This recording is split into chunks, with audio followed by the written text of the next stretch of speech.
All right, here we are. Thank you. Apologies to everyone for the slow start here. Had some challenges getting the streaming software set up again, but here we are. And this will be a dive into what the Utah legislature has been up to for the past 2 years. That's roughly the time frame when I've been monitoring them intensively. About 3 years ago, I started really paying attention to a few things that our legislature was up to. And last year, there were just so many, frankly, egregious bills that were proposed and passed. And so this is actually part of what got me running for public office is the fact that our state legislature has been extremely unaccountable and just very reckless, frankly. And they've been patting themselves on the back for doing it too. So I'm really weirded out by this dynamic, and it's not my purpose here to be accusatory or mean or anything like that. It's just I believe in honoring and sustaining, supporting our Constitution, and if the people in power don't do that, then we've got problems that we should be at a minimum talking about, raising visibility on, helping to improve the civic dialogue around, and perhaps just first and foremost, improving our own understanding of these things. Because at so many points during these last several legislative sessions, I heard these legislators just announcing these bills, giving these summaries that were very often misrepresentative of what the bill would actually accomplish. This is just kind of, bill analysis 101 right here, is that very often the stated purpose of the bill is not captured by its implementation, that those can be diametrically opposite. It's very common actually for the bill to accomplish exactly the opposite of what it claims to accomplish. And so it's vitally important that we get eyes on these bills and actually read them. There's this phenomenon that we have noted where the legislators themselves don't even read the bills they're passing for the very most part.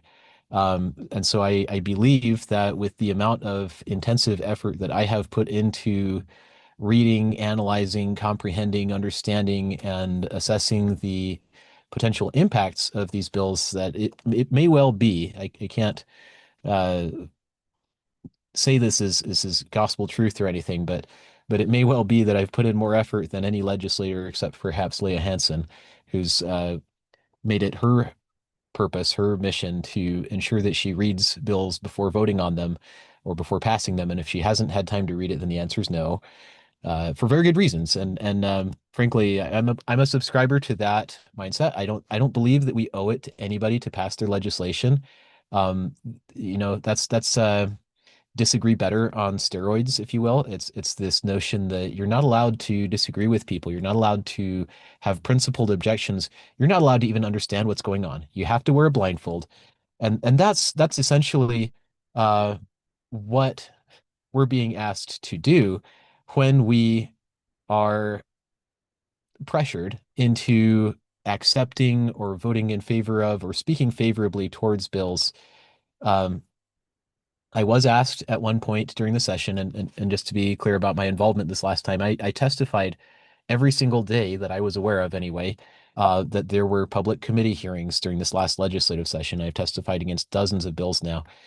And I did prioritize bills that looked bad, because my gut feel was that any truly good bills, one, they were few and far between by my observation, and two, that the sponsor was indeed responsible for getting that through. So if you are aware of any good bills that were passed this session, I would love to take a deeper look at them. And I was asked at one point if there were any bills that I had spoken in favor of during the session. And my answer to that question is kind of almost one. And I'll go ahead and mention that one out of the gate. I'm trying to remember the bill number, so please bear with me for just 1 second while I'm pulling up the website here. It was titled Family Impact, Regulatory Impacts on Families, SB 232, sponsored by Senator Fillmore. And this bill, let me go ahead and share a quick screen here. So we're going to be diving into a lot of bills here. But I just wanted to give you some of the highlights up front and maybe lead on a good foot to just maybe appease and placate the disagree better crowd. Um, sorry, I am just kind of a little bit jaded here, but I think we can make things easier for each other if we form a fellowship. If we uh, continue to say that 2 + 2 = 4. I've made some really good friends through this process, frankly, of just being honest about what's in these bills. But let me go ahead and share my screen here, and let me see if I can get this over the shoulder feature on Zoom to work properly. It usually doesn't comply with my wishes, but here we go. All right, so here I have yeah, SB 232, and let's see. This, yeah, so it's titled Regulatory Impacts on Families, Senator Fillmore, Representative Ballard. The bill requires state agencies, counties, municipalities, and local school boards to consider the impact of certain governmental actions on families. And that's, I believe, a truthful statement about the general nature of this bill. That having gone through just for the formatting here, maybe I should even just back up and show you how I search the bills here. Legislative is le.utah.gov. Visited this website many, many times during this last session. You type in your search keywords and you can go through here, bill numbers and so on, and it should take you right to it. So that's how we got here. SB 232. SB stands for Senate Bill, HB stands for House Bill. And then it's got highlighted provisions and stuff, but like, at a high level, um, cause of action frameworks, I can get into that. I'm not actually a huge fan of cause of action frameworks simply because it can be a way of licensing your rights or excluding your rights by enumerating them, if that makes sense. Saying, oh, this creates a cause of action. It's like, well, duh. Like laws need to be enforceable or else they don't exist. But um, basically, what they do is with causes of action. Sorry, I'm already getting into a citizen standing and legal frameworks of courts systems and so on. But causes of action say basically here's a menu, and if you want to sue someone over this, then you can pick something from the menu. But unfortunately, it's often used to say that anything that's not on the menu you can't do.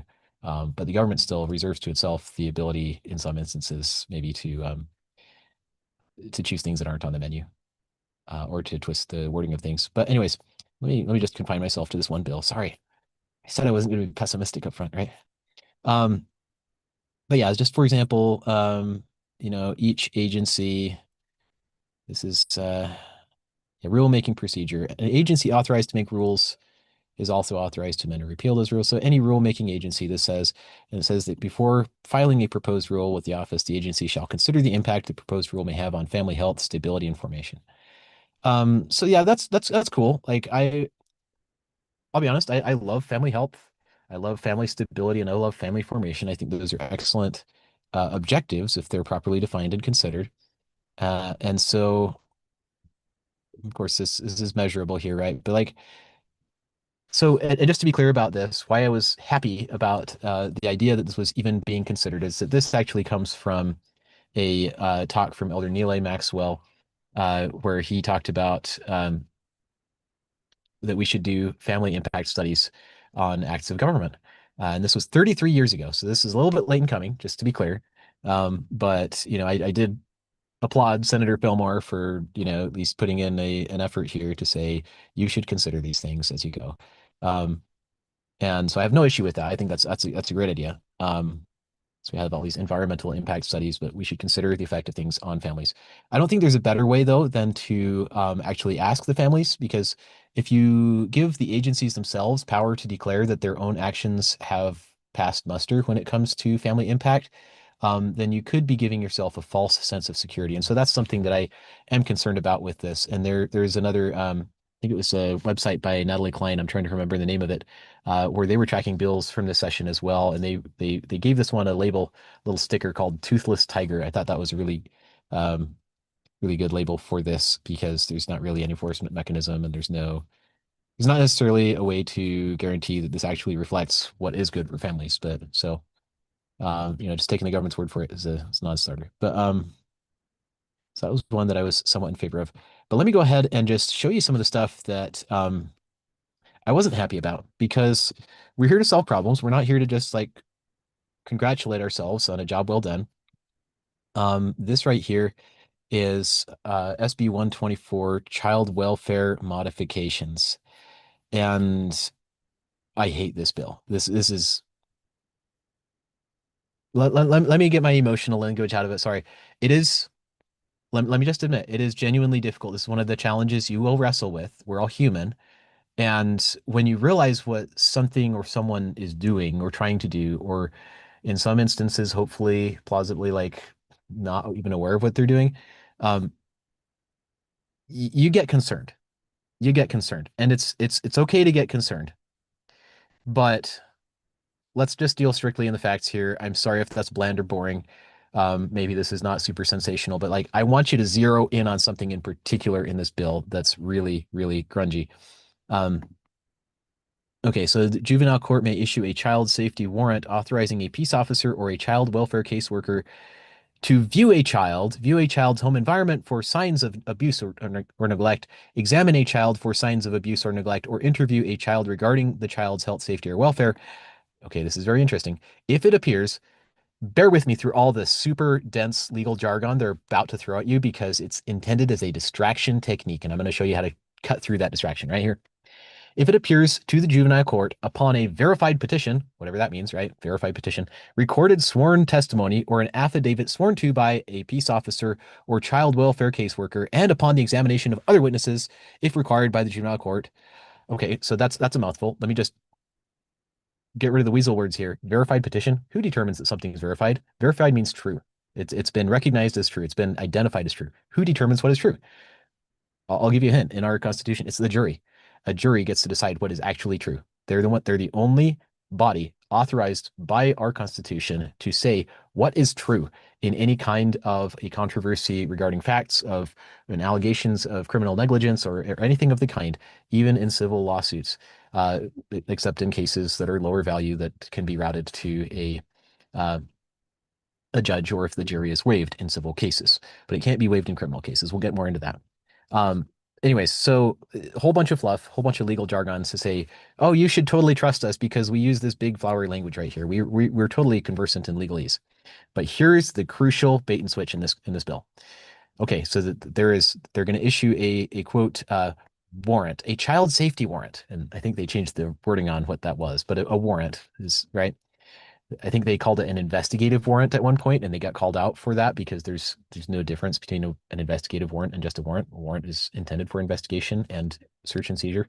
But they're putting lipstick on a pig here. They're just painting this with unicorns and rainbows to say something other than what it is. But this is not a real warrant. I'm about to prove it. Okay. So there is probable cause to believe that there is a credible threat. Okay. So probable cause and credible threat are two completely different legal standards. Probable cause means it is more likely than not that a specific articulable crime was committed or is being committed. That's crucial because probable cause is something that's in our own national Fourth Amendment. It's the Utah Constitution as well. And it has a very specific legal meaning. And here they're torturing and twisting that legal meaning to mean something completely different. Credible threat just means, oh, there's a threat and some human being somewhere can believe it, right? That's an extremely low bar. In fact, it's so low as to be unfalsifiable. You can't really falsify that something is credible to some human being somewhere on Earth. But what that means is also that if you can't falsify a probable cause warrant, which is the only real kind of warrant authorized by our Constitution, if you can't falsify something that you denominate under that framework, then you can't actually hold public officials accountable for abusing it, right? So probable cause says you're right more often than not, right? And you can enforce that because you can gather statistics on that on your criminal investigative groups, and you can say, hey, you guys are barging into homes like, and 9 times out of 10 you're wrong, about your suspicions, and you're messing with people, you're disturbing their peace. Uh, I'm pretty sure these searches and seizures that you're conducting are actually unreasonable in nature on the whole. So you need to get better evidence. You need to um, bump up your threshold before you act on these allegations, right?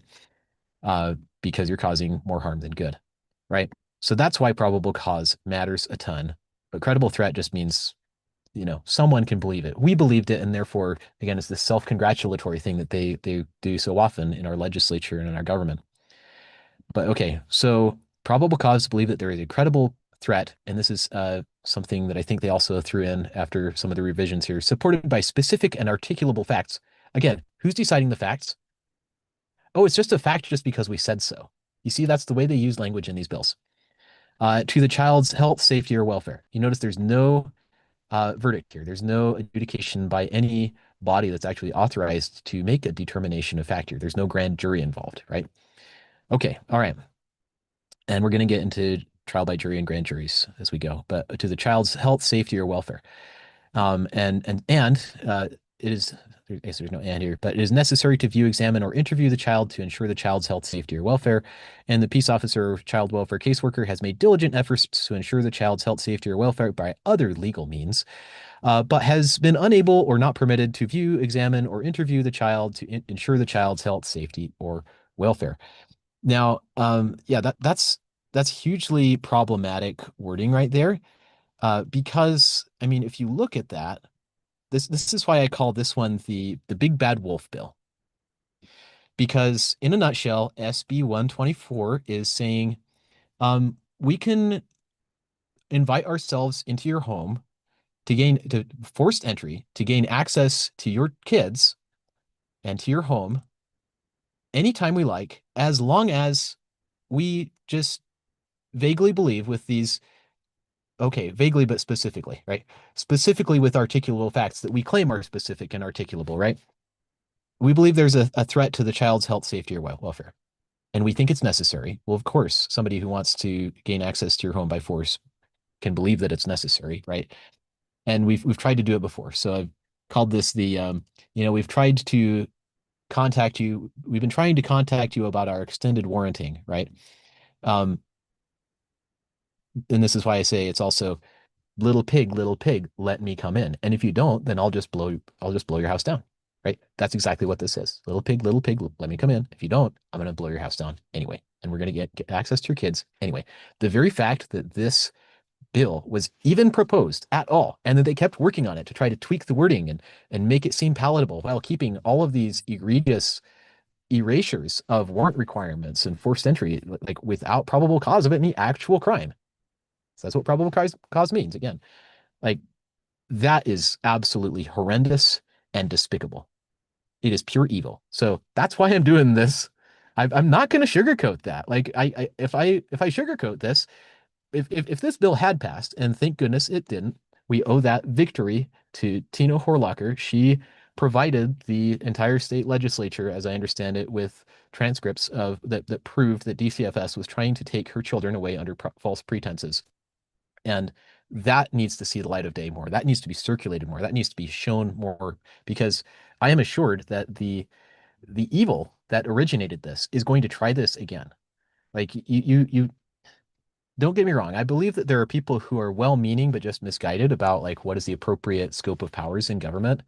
And I understand that this kind of like judgmental, morally loaded language is going to it means I have enemies. I grant that, and I've seen that happen already. But you can't just say that it's a credible threat because we say so. The child's health, safety, or welfare is endangered just because we say so. It's necessary just because we say so. But that's what this bill is. That's what this would enable. It would put child welfare caseworkers in harm's way. It would put peace officers in harm's way. It would put parents in harm's way. It would put children in harm's way, because this could easily break out into violent altercations as they're trying to force entry into people's homes, and just without, hey, where's your warrant? Oh, we believe that it's necessary to view your kid, that there's a credible threat. It's like, you believe that there's a credible threat? Really? What is that credible threat? Did he watch Barney on TV and you were snooping, you were wiretapping us and you saw that he was watching Barney? Uh, there's some alleged global warming happening here. Health, safety, and welfare. Oh, you misgendered your child. You're teaching your child the wrong religion. That's what this would enable. Because again, there is no crime. So what parents would fully be within their rights to do if somebody is trying to knock your door down to get access to your kids over something like this with one of these fake child safety warrants is like, hey, where's your warrant? What crime did I commit? Right? You could ask that. And if they can't point to an actual crime, if they point you to this law, then it's like, there's no crime. It's just your belief. It's just your belief that there's some threat to my kid. I'm sorry, but I'm the parent here. I'm not sorry about that. You get off my porch. You're not coming in here over my dead body. Parents would be fully within their rights to do that. And then these law enforcement and child welfare caseworkers who are trained and propagandized by the government to believe that it's truly necessary to force their way to get access to these kids, they could shoot up those parents. Who cares, right? That's I care. I care about their lives. That's why I'm making a big deal about this because it is a big deal. Anyways, so this is like I think hands down um, one of the ones that I would just point to and say, hey, we need to wise up and wake up here. This is, yeah, again, this is the big bad wolf bill. It's for your own safety, health, welfare, or safety. Did they define health? Did they define welfare? Did they define safety? Um, I don't see that definition here in the bill. I don't see any statutory, I don't see any criminal law definition that actually says, yes, we have probable cause that there's an actual crime happening here. And they cited a very sad, a tragic case where a child was kept under terrible conditions and abused, and he ended up dying. And the sponsor of this bill claimed that there was no way for DCFS to have gained access to him to help save him, and law enforcement couldn't do anything. That's not true because DCFS had gotten loads of reports cumulatively, which would have provided the law enforcement arm with probable cause to go and intervene. Probable cause because there was evidence of criminal abuse and neglect and misconduct, and so they could have just gotten a real warrant to get in there. But this is a very common and very tragic pattern that we need to see and wise up to. Sorry, I should probably zoom in on this text just for my apologies for uh, those watching. But this is a very common pattern, is that the government will create a problem. In this case, they created the problem because they created DCFS. And then DCFS sat on all these complaints of abuse and neglect and criminal misconduct and just, oh, we're just going to hide these because now they're acting as a lightning rod for those complaints, right? And they're not getting routed to the criminal justice arm, the people who actually have some constitutional authority to intervene. And then so they sit on that. They wait for the crisis to emerge. And then when the crisis does happen, they say, oh no, there was no way to prevent this. Yes, there was. Just actually forward these complaints. Let people complain to the criminal law enforcement and let them do their job. Let them actually go and get a real warrant, because you don't have to just sit around and wait for this to happen. So DCFS and the legislature, frankly, are complicit in the death of this child. This is not something we should be okay with, but the not okay with it aspect that usually gets pushed is just to say, oh, poor us, poor government. Oh no, we punched ourselves in the face again. You need to give us more power so that we can, and they're actually punching us in the face using our arm to do it. So that's the devil's favorite game. Just sorry, spilling the beans on that. I'm gonna go ahead and check the live stream chat here, and again, I do apologize if I am getting some emotions present, because that is All right, here we are. oh, sorry, I've just opened the tab there. I guess that's a good audio check. All right. Also going to check the meeting room here. Sorry, so I'm trying to juggle a few things here. I'm just a one-man show here. See if anyone else has joined you. Okay, there we go. All right, SB 54. Thank you, Joanne, for that marvelous question. Sorry, I've been talking about this for a while, so I need to check my chat more often. It's not always open. My apologies. So SB 54, that's a really fantastic question. I'm just going to cut straight to the chase here. And there is a website that I've created. It's called constitutionalvote.org. And you see this thing right here at the top in the pill up here. It says, read the legislative proposal, Restore the Republic Act. That's a clickable link. And you click on that, it will take you, now it's linked to this Google Doc. And this is a legislative proposal that I have made, and I have evangelized this to my senator in the state Senate. I have tried to get the ear of my House rep in the state as well, saying we need to implement this. And this is the proposal to get rid of SB 54. This is inspired by the United States Constitution. And thank you, Joanne, for that question. That's a very, very good question because the best legislation didn't happen this session. It's going to happen in the future when we get some good legislators in there who are willing to sponsor and pass bills like these. But I call it an act to restore Republican government by returning to constitutionally prescribed, diversified, nonpartisan election methods. We could call it the Restore Act. We could call it the Restore the Republic Act. I've various pseudonyms for it. But at its core, there's this problem that led to SB 54. SB 54 is actually not the root of the problem. The root of the problem has to do with the fact that we have a direct primary that's been glued onto our caucus convention system here in the state of Utah. And that was not original to our elections in the state. It was actually added in the early 1900s by the National Progressive Movement. And there's a very specific, fairly obvious reason why they did that. It's so that they can do what I call blue shifting of candidates or vote laundering. So you start out with these election methods. I have a graphic for this. Let me pull up my slides here real quick, and I can show you where I have an illustration of this that's maybe a little bit more less text heavy, more just kind of showing instead of telling. Here we go. Yeah, so this is a presentation I did a few days ago, sorry, not a few years, on how to secure our elections. Let me show this. Yeah, so the solution is in the Constitution. So let me just give you a quick rundown of this. So we have separation of powers, but that's not enough because if you separate the powers, that's like dividing responsibilities with a criminal bank robber gang. They're still going to conspire to steal the loot unless you make them have different incentives, different motivations. And this is what the solution is that's in the Constitution. This is what I call the Restore the Republic Act. It's Article 2, Section 1 from the United States Constitution, which is indirect or delegated elections for the executive branch. For the Senate, it's Article 1, Section 3. That is, senators are elected by the state legislatures, and House, that's the blue. The more democratic method, that's Article 1, Section 2 for the U.S. House of Representatives. And the idea is to take this framework of distinct election methods for different offices and to apply it onto our state, adapt it to our state, because the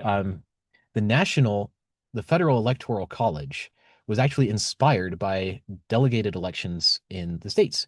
And in turn, the Utah Caucus Convention system was inspired by the United States Constitution's Electoral College in Article 2, Section 1. So if we don't have Article 2, Section 1 type elections here in our state, and if those don't have like a binding influence on some office, then we're going to have this case where our government's just a uniparty because we're using all one election method, which is what we do today. They're all blue. They're all direct Democratic popular votes, which is why we are ruled factually today by an all Democrat uniparty, lowercase d. And the party labels don't matter. Those are just a ruse. Those are a hoax. That's a distraction from the fact that the election methods have been homogenized. And so the founding fathers understood this. They laid out the reasons for this in Federalists number 68 for the executive, 62 for the Senate, and I think it's 52 for the House. But we need to understand the rationale for that. We need to understand why this matters, why this helps, because it really does. And if you take those away, that's what gives you the uniparty. And it's because of the 17th Amendment. That's what replaced the legislative elections for the Senate with a direct popular vote and have bound elector laws in the states. Now, here's the graphic that shows you specifically what SB 54 has to do with all of this. So this right here is like, this is federal stuff.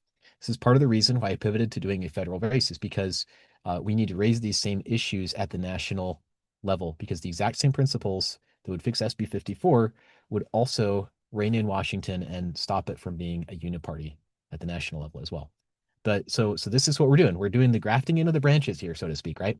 We're learning as a state from our national constitution exactly what's wrong with SB 54 and exactly what needs to be replaced. It's not just that SB 54 needs to be repealed. It does, and that will help.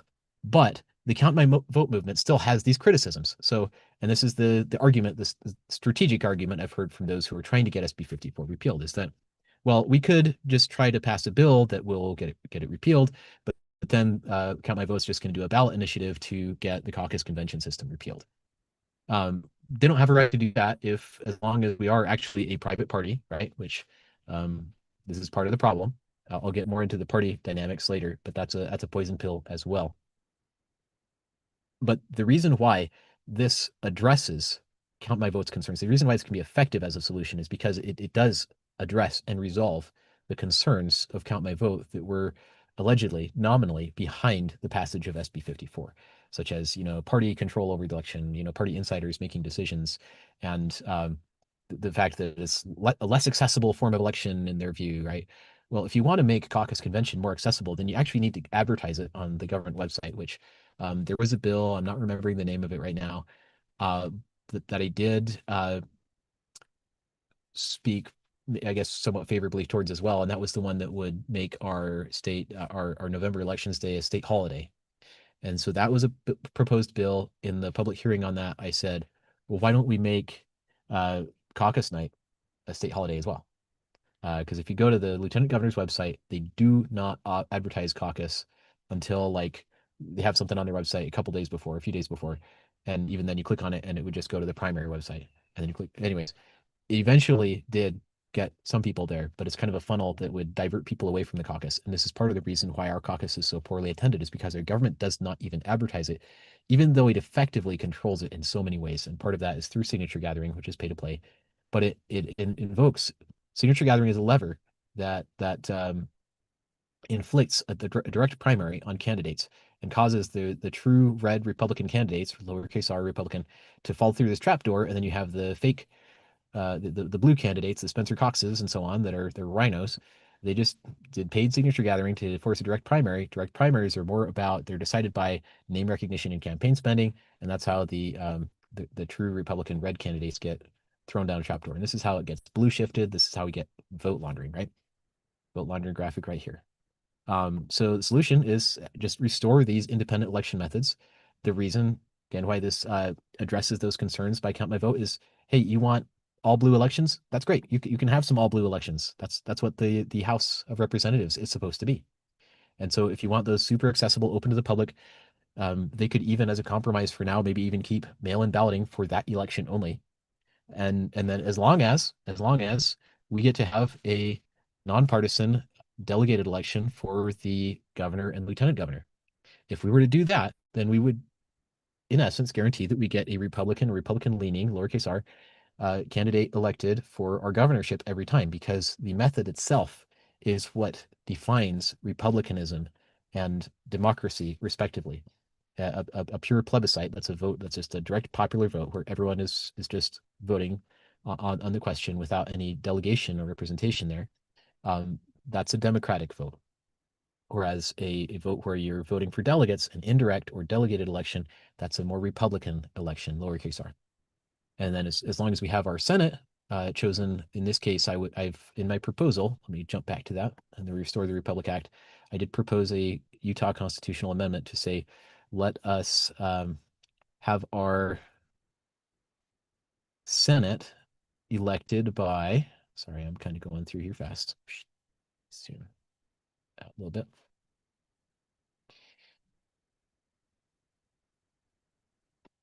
Let's see. I think I have a link to it actually here. I think I have the Senate proposal broken out into a separate thing. Yeah, that's right. Yeah, there we go. To restore amendment to restore the independence of the Utah's Senate.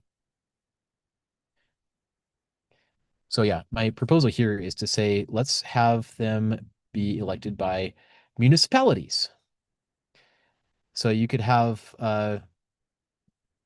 essentially you're just implementing the Article 1, Section 3 from the United States Constitution, just using municipalities as a surrogate for states, um, which would do much to secure independence of the Senate from the House, because otherwise, if you have them both elected by a direct popular vote, then there's no meaningful difference in orientation or representation or accountability between them. It's mainly just maybe the size of the district and the length of their terms, and just a few other, duties of their office, but there's no fundamental difference between their motivations. So this restores that.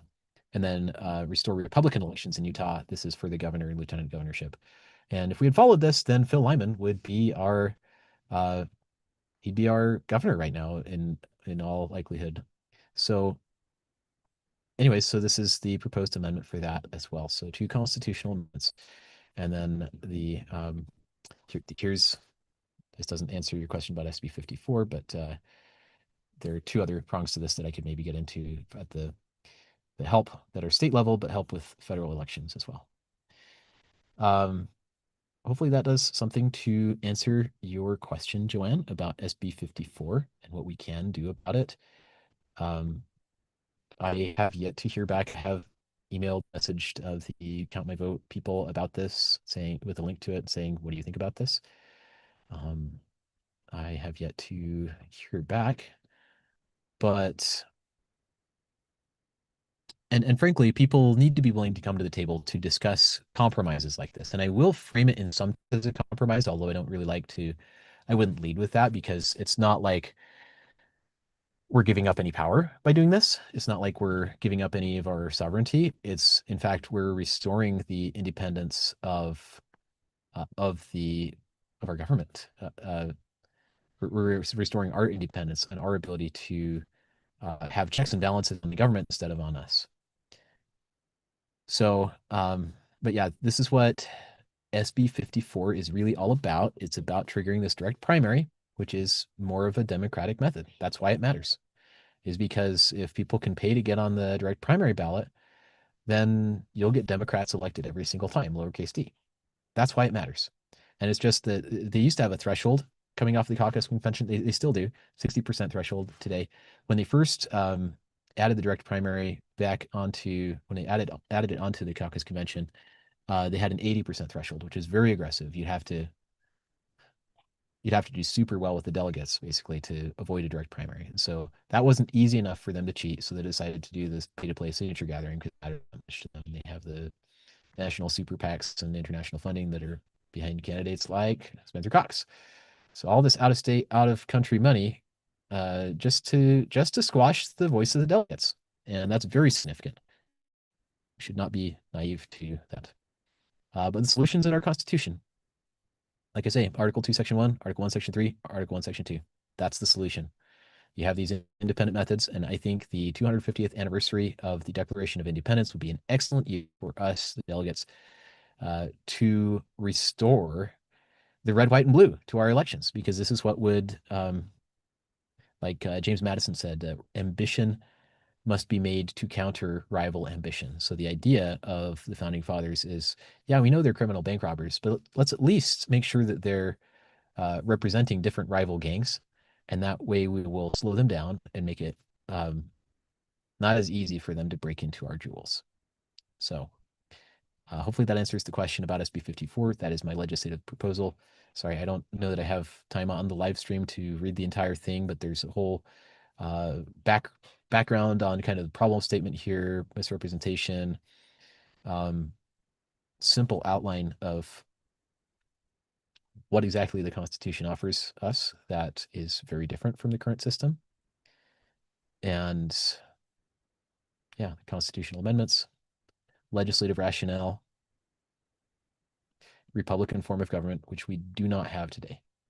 This would actually restore that, because we would actually have Republican elections. And in the words of the founding fathers, you look at how they phrase the democracy versus republicanism debate. they don't see those as mutually exclusive. But what they do say is James Madison says in Federalist Number 10 that if you have if you put everything up to a popular vote, then you will have tyranny. And that is what we have today. We have tyranny because everything is done by popular vote. That's mobocracy. That is populism. And a populace can be swayed, especially once you have the Federal Reserve and inflation and overtaxation and stuff. You can tax without apportionment and stuff. And so the government can reward its allies, they can buy votes, right? Well, that corrupts the integrity of democratic elections. So you can't have democratic only. You have to have these additional checks and balances, namely um, delegate elections, to act as a check on the democratic elections, and then have legislative or municipal driven elections. There are a number of other different schemes that you could use to implement a policy like this and this diversification of methods. I've made one proposal that I think is a good, sound, solid target for just aiming for the exact intent and implementing the principles here. And it's really important that we actually stay true to the principles and not just do something by its form or label. Because if we do something only by its form or label, the substance of it can change. So we can accept the form of republicanism but deny the substance thereof, which is exactly what we've done, because we still have nominally the Electoral College intact, but it is actually totally not intact today because of bound elector laws, which I can explain more how those work. Possibly in an event next week would be appropriate to do that, because the uh, Utah County Convention will have been settled by that point. So I wanted to dwell on some of the state issues more for now. So, but I apologize for the maybe lengthier explanation. I do a deeper dive on those. I have some videos. I have like a much more punctilious, 10 and 15-minute video respectively on what's wrong with Utah's elections and how to solve SB 54 using the Constitution. So how our federal electoral college. So you can dive into those on my YouTube channel, which is called Truth from Earth. It's my original channel. I just created a new one called Seth Stewart. This is being streamed to right now. But yeah, unless there are other questions right now on that, I'm going to go back to the other matters here from the legislative session of late. There was another one that I felt everyone should become aware of.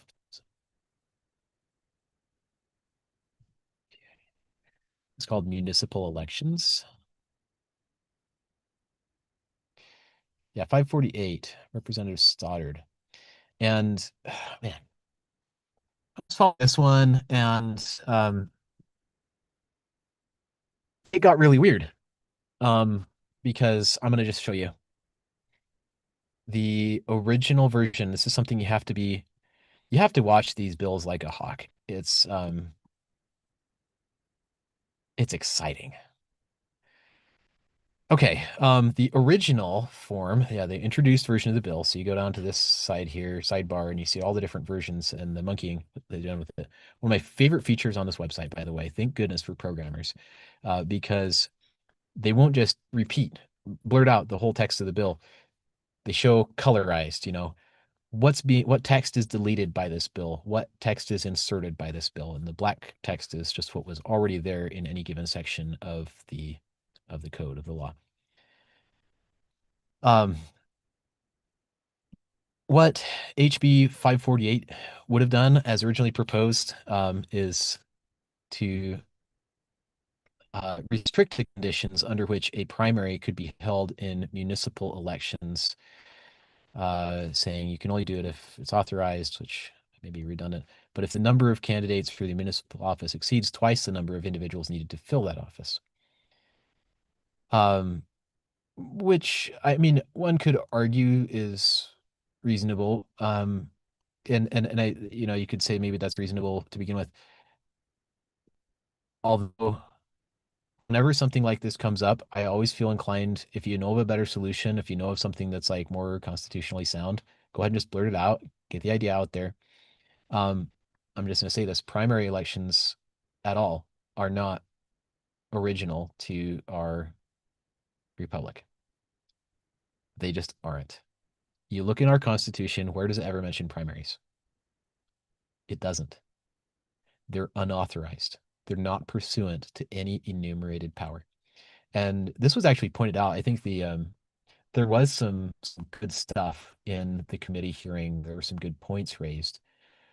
And I did appreciate very much actually several comments from several of the legislators who were pushing back against uh, this bill in various incarnations and various ideas around it, simply on the grounds, on the principled grounds that primaries were designed for party systems and municipal elections are supposed to be nonpartisan.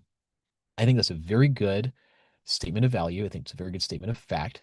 Um, I would take that further by saying we just shouldn't have any primaries at all because political parties don't have any political authority either, properly speaking. They don't, you look for parties in our Constitution, they're not there.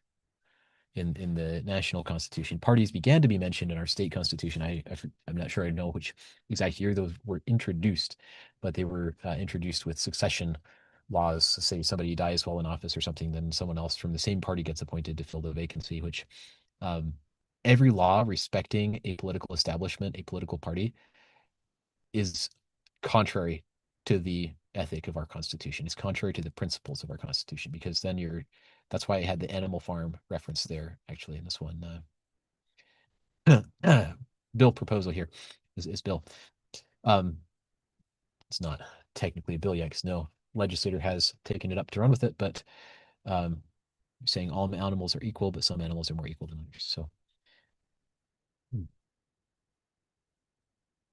but this thing morphed into this is a very common occurrence with these bills. It'll start out in this seemingly more benign kind of a thing, and you're having to like think about the math of it. You're straining your brain to be like, okay, all right, exceeds twice the number of individuals. So like if you have a race with like two candidates, then this would forbid a municipality from holding primary. Okay. Uh, may be reasonable since the nominal purpose of a primary is to narrow the field of candidates so that there are only two on the general election ballot. But you're going to see that that ethic actually gets twisted later on here with the last minute amendment that I'm about to show you. But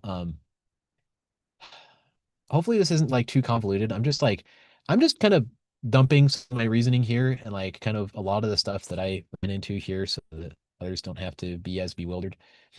Um, but yeah, if you have four candidates and four seats for an office, like there are four city council seats, sorry, two seats open, there are four people running, you can't have a primary according to this. If you have five, then you can have a primary, right? But now let's take a look at the last minute amended version. Um, there was a representative who was just like, hey, let's modify it in this way. If the number of candidates for a particular office does not exceed twice the number of individuals to fill that office, a primary election for the office may not be held, and the candidates are considered nominated. All right, so that's the nomination, right? Again, there's no such thing. There's no authority behind nominations in our Constitution. It's not constitutional. But if it exceeds twice but does not exceed three times the number of individuals needed to fill that office, a primary election for that office may be held. But if it exceeds three times the number of individuals needed uh, to fill the office, then a primary election for the office shall be held. Right? Okay. Yeah. Anyways, there were some proposals in the wording that were kind of, I don't know. I don't want our municipal elections to be forced into a three-way plurality vote. And in order to understand this, you do need to understand election methods. Do a super brief explainer on this one. Um, if you have an election where you have one seat that needs to be filled and you have three candidates running for that office, and they all end up on the general election ballot, which this amendment would enable, by the way, uh, then you can have what's called the spoiler effect. And the spoiler effect is simply that if you have two candidates that are similar, and in any three-way race, three plus way race, you're going to have the spoiler effect to some degree because to the degree that any two candidates share an electorate, that is, they're supported by any fraction of the same people, like 50% of the people who support Seth Stewart also support Mike Kennedy or something like that. Where that's true, then one's going to rob votes from the other. And that's because first past the post or plurality based voting, where you can only vote for one, is less expressive than an approval type ballot where you can express your approval for each one independently.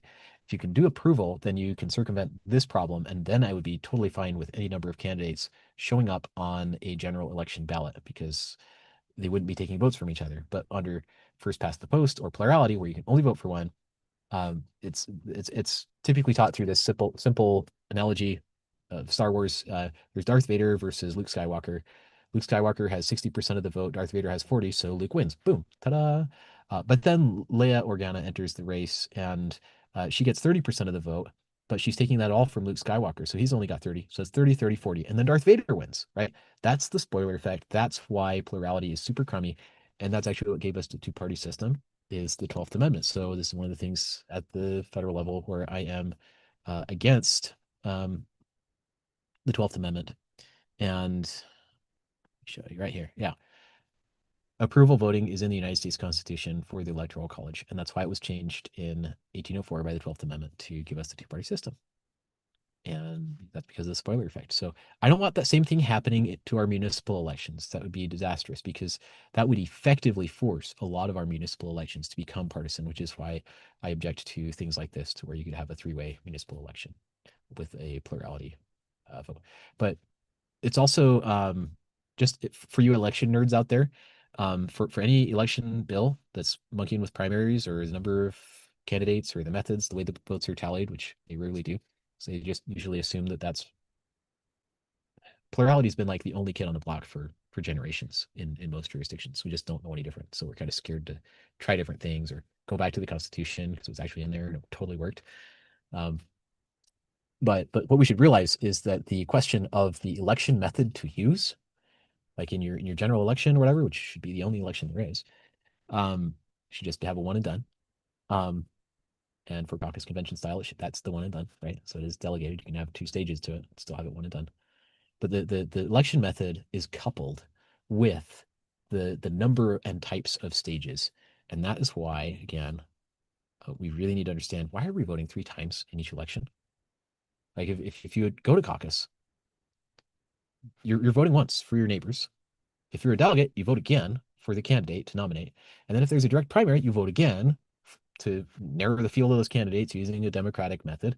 And then you will go and vote in the general election. You vote again, so you can actually vote up to four times. Most voters probably only vote twice. Those who participate in the caucus vote at least three times. Delegates vote four times. Why do you vote four times in one election? Right? That doesn't make sense.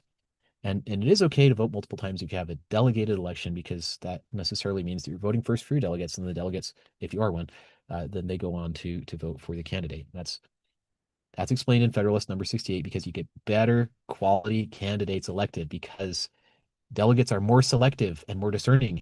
And they have better access to the candidates than the general voting public. That's by design. That's a feature in our Constitution. It's not a bug. I hear people still in our party. There was somebody railing at me the other day at one of these events saying, "Oh, you can't do delegated elections because that violates the what did you say? There are people who say that it violates the one person, one vote rule.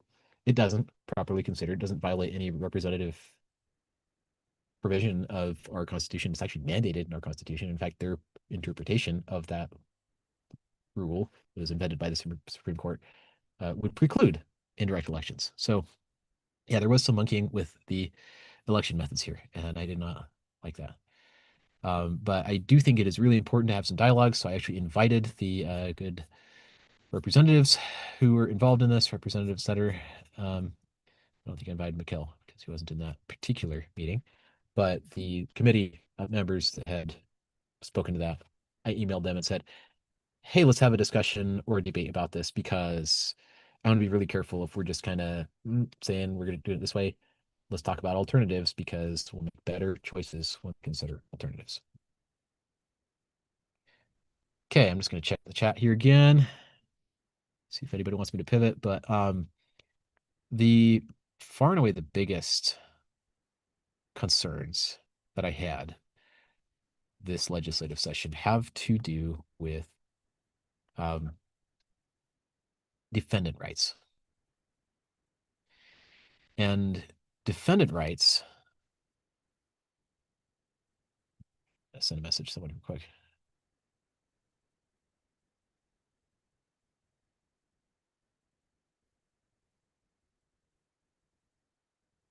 So defendant rights are huge because this is where the rubber hits the road with government. And because if you don't have defendant rights, then you don't have any rights at all. So if you go to pull up the Constitution here. Let me actually use my own my own website here because uh, so I'm going to show you this right now. This is the constitution.congress.gov, U.S. Constitution. Earlier last year, there was a chunk of the Constitution that just got deleted on Congress's website. There's not a good reason for that. It was a malicious actor. It was somebody with access, authoritative access. Our Congress is not in favor of us. They deleted part of the Constitution while the president was threatening it. And so talk about a conspiracy across the branches of government, really out in the open and obvious. You don't do that by accident, I don't think. But this is why I have, let's see, my link's not working. Oh no, gotta fix my website. But I do have usconstitution.info, leads to the same place. And I do have these hosted. I have a copy of the Constitution hosted on my website so that you can download it. Let me get the website fixed. My apologies. I'm just one man show here, but trying to work on this.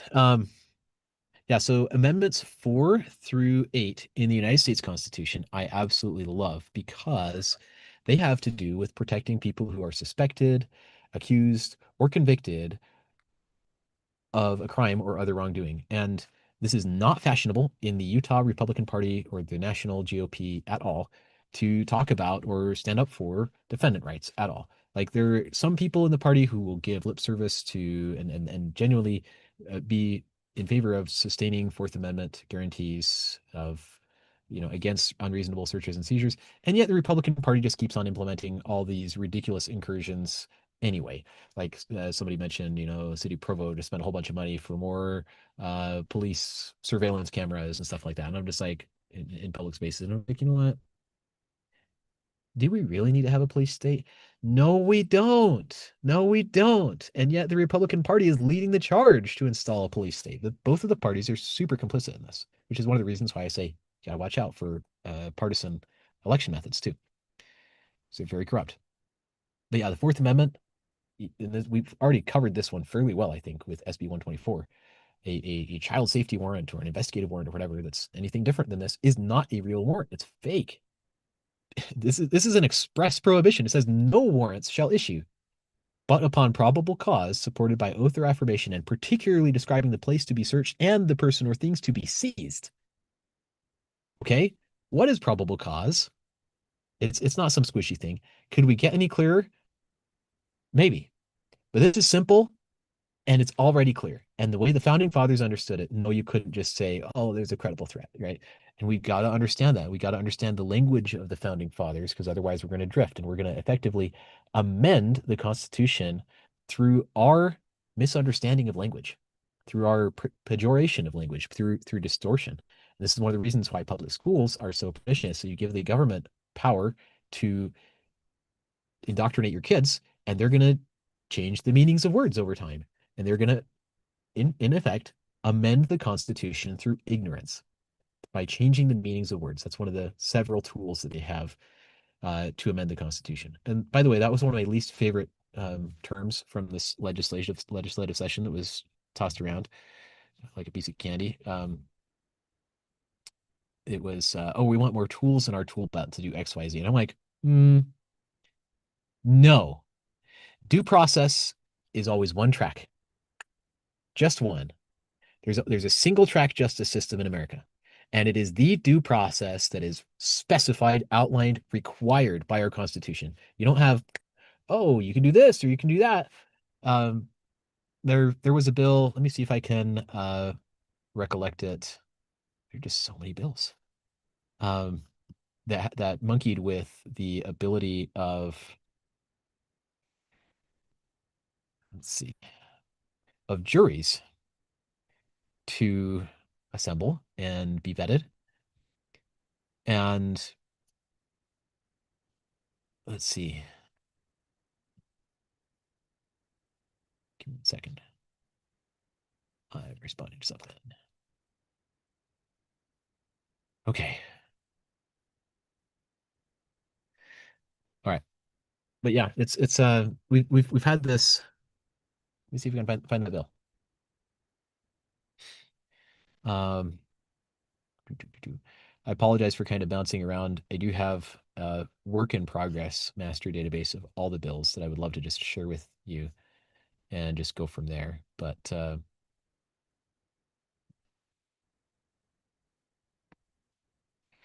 okay. So the bill we were just talking about was, let's see, it had to do with jury modifications. It's one of the few that really mentions juries. That's kind of telling. Yeah. Oh, yeah. SJR 10. This is like the last day of the legislative session. I think this might have been the very last bill. And I might have gotten the last word in pretty nearly in the legislative session. Um, no, but I think it is really, really, really important to speak up because if you don't speak up, you're going to lose your voice. Like I'm losing my voice, right? Excuse me. That use it or lose it. That's the policy regarding our voices. So, yeah, in felony case, the court must conduct jury selection in person at the place of trial unless both parties agree on the record that jury selection shall be conducted virtually. So, isn't that weird? Isn't that weird that there's now this newly created permission for so it starts out in a negative. This is another really common thing.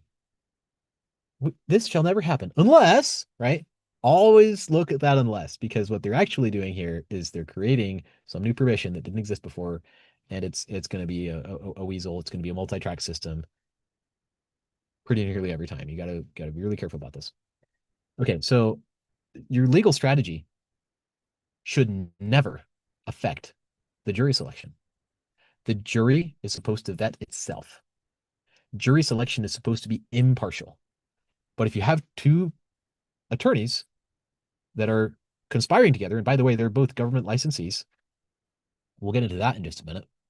And then they're the ones who are deciding how the jury selection shall take place. Like, no, attorneys have no authority, whether they're defense or prosecution, or even both of them together, have zero authority to influence jury selection. The jury vets itself. That's the true principle of voir dire, and that's one of the things that I testified on in this bill. And yeah, you should not be doing jury selection virtually ever. Period. Like I complained earlier today in the info session on defendant rights that I was doing a deeper dive on that anatomy of how that works when you're accused of something.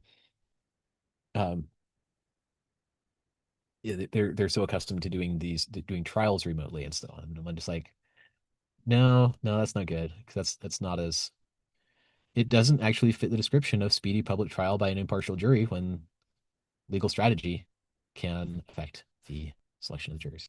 So this is an example of like a much simpler bill, like much easier to understand because like you click on the link and I did this every single day. I'd open like 50 tabs with all the bills that were going to be discussed that day. And I'm like, okay, I gotta look at each of these and understand what each one's about and whether it actually does what it claims it does. And ah, thank you for at least making your edits in the bill like relatively short. Because then I can immediately read them, parse them, and be like, oh, that's unconstitutional. Okay, and I can just articulate that directly.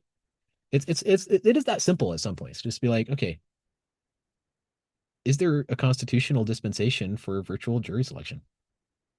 No, no. And maybe there isn't a prohibition on that, but at the same time, is it a good idea? No.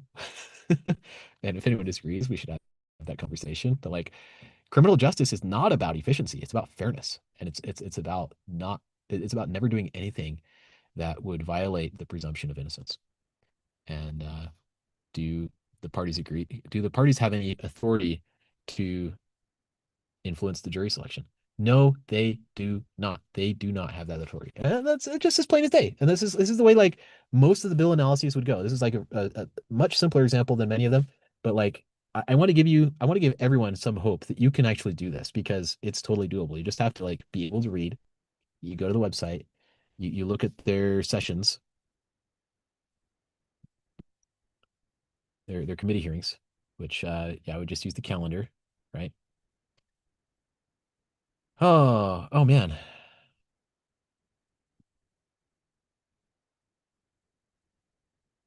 That's right. Today was their extraordinary session. Where have I been all day? Dun dun dun. But this is how you do it. This is a good example for us to be able to work through. Oh, but it's only at the state capitol and there aren't any. Oh, there is. There we go. Okay.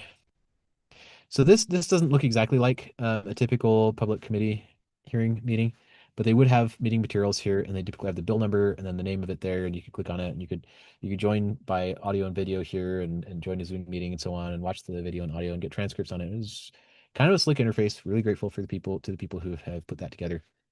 Um, but yeah, that's kind of part of how this came together. But yeah, like you can totally do this. This is not hard. You just look at something, you read a few words, and you're like, that doesn't mesh with the Constitution. So let's dive into several other really bad bills. So SB 124 threatened our Fourth Amendment guarantees and in egregious ways. Uh, let me jump to before I go to civil. Let me go to some attorney stuff and government immunity stuff because this is what my state senator Brady Brammer was responsible for sponsoring and pushing through. I'm really not proud of this. This is one of the things that got me alarmed last year was the fact that they were trammeling the right to sue the government. They impose let's see, it was SJR 9, 2005. That imposed a 90-day blackout. So sponsor Brady Brammer. And so this is talking about temporary restraining orders and preliminary injunctions. And it says if an applicant fails to bring a motion for a temporary restraining order under paragraph blah blah blah before the 45-day requirement, let's see, an applicant must file a motion for a temporary restraining order at least 45 days before state law takes effect if the state law takes effect more than 60 days after the day after the legislature adjourns. If the applicant is challenging the constitutionality of state law and the applicant seeks to enjoin the execution of or enforcement, right? So you're saying, hey, this looks like a bad law. I think we should get the judiciary involved and we should stop it. And I'm going to issue a constitutional challenge. You're saying, oh, you're not allowed to do that for at least 90 days if you miss this window before. And oftentimes this is a huge poison pill because oftentimes you don't even know what a law is going to do until it starts being enforced. There are many laws that are passed that seem to have like no immediate effect, no apparent effect, end up not being enforced like at all or sporadically or arbitrarily. And there are others where it's like, well, this law went into effect, and it's like, whoops, you just arrested someone. You just got somebody killed. You just got somebody in prison. You just got, you monkeyed with trial outcomes. Or in the one notable case that's been advanced by an attorney friend of mine, the consumer, uh, what is it? Corporate Transparency Act. Yeah, that's what it is. It would compel disclosure of like trade secret information, and that's an irreparable harm. You can't undo that. And as soon as someone shows up at your door, your business, and is like, or sends you this warning notice, hey, you have to deliver all this information to us, which there were a lot of bills this session that actually force private businesses to disclose all kinds of information that the government has no business knowing. And it includes information that could convey trade secret and proprietary information to enable their competitors to throttle them, take them down. Um, that's an irreparable harm. You can't undo that. And so if you have this 90-day blackout period saying law has to have been effective for at least 90 days before you can challenge it, the excuse for this was so lame. You need to go watch the committee sessions where Brady Brammer was talking this up. Oh, it's annoying when people say things and say what you want to challenge a bill, but you're just getting in our way. We've got laws that we should pass, and it's annoying. You could have done this earlier. Stuff like, uh it takes a lot of time and resources to prepare legal briefs and legal challenges to things. So if you're saying, oh, you're going to give us a little window and speak now or forever hold your peace, and now you're not allowed to say anything for 90 days. There is no good reason for this. There's no constitutional dispensation for this. It's just dishonest.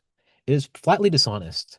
And it's misprioritization at best. Like if you say it's dishonest to say that this is warranted or justified by our Constitution, but it's a huge misprioritization to say, well, we just don't want to be bugged or whatever. It's like guys, this is your job. Like you had one job and it's protect our rights. And you're saying we're not going to protect your rights if, during this window. Like we're not available right now. Okay. The police department takes like a, 90-day break or something like that if your house gets raided. So sorry. But this is worse than that because this is constitutional challenges and stuff. They're on the job and they're enforcing a bad law. And you can't say no for 90 days. This is ridiculous, right? This was last year, SGR 9. All right. More bad stuff here. All right. So let's go to HB 260.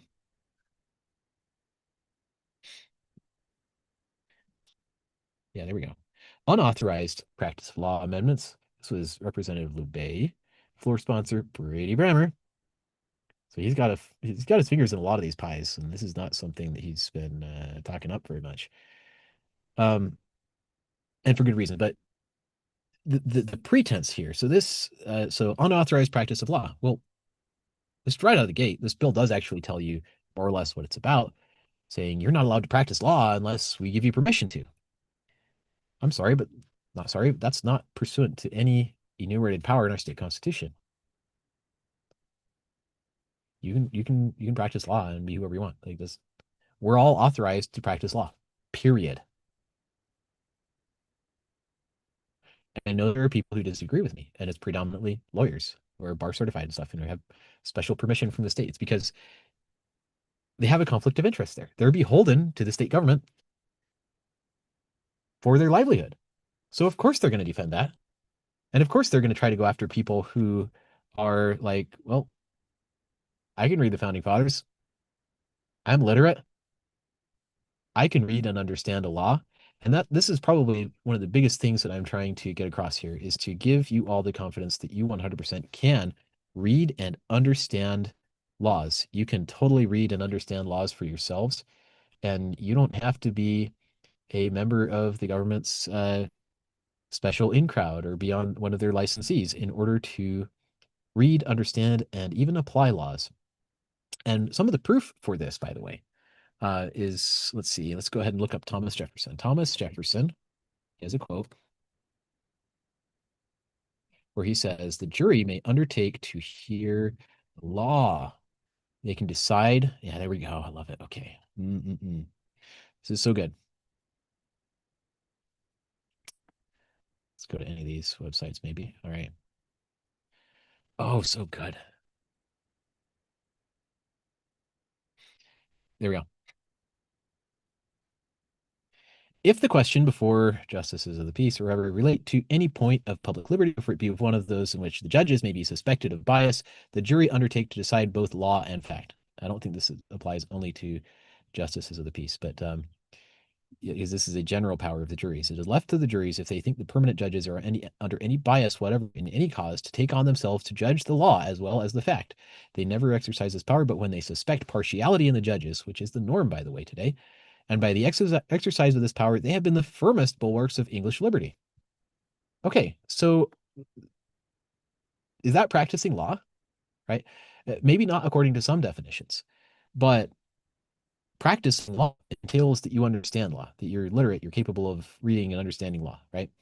And so what this bill does, okay, so it defines terms related to the unauthorized practice of law, allows the court to take certain actions when a person is engaged in the unauthorized practice of law before the court, so et cetera. So basically enables them to define this offense and punish you for it. So, all right, and they're framing it as a civil action, which, by my understanding, a government entity being a plaintiff, civil action it may be a contradiction in terms, because if you're breaking the law, you're breaking the law, right? And if my reading of the founding fathers is that any case to which a government entity is a party, a jury is required, because otherwise it's three wolves and a sheep deciding what to have for dinner, basically, if you will. It's all three branches of government versus you. So I take that as common sense. But they may bring a civil action, and they can order that person who to pay up to a $10,000 to fund that reimburses clients for losses caused by dishonest persons admitted to the practice of law. Okay, and this is really over the top because dishonest person, excuse me. Um, if you're, for example, just helping someone, let me jump to the definition here. Sorry.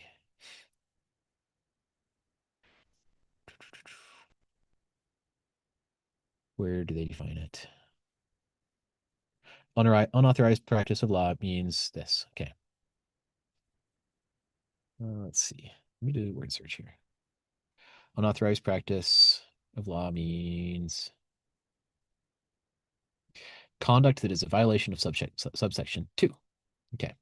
And this is subsection 2, unless provided by law or court rule, a person may not practice law or assume or to act or hold oneself out to the public as a person qualified to practice law in the state if the person is not admitted and licensed to practice law within the state, has been disbarred or suspended for the practice of law, or is prohibited from practicing law by a court ordered order entered pursuant to the court's inherent powers or published court rules. So, all right, may not practice law. So again, this is, as I understand it, somewhat subject to their discretion as to what it means to practice law, right? And under a more expansive definition, so depending on how the enforcement interprets this and how the judges interpret this, it could well mean, oh, you're practicing law by handing out pamphlets that teach people about jury nullification, or that there's somebody.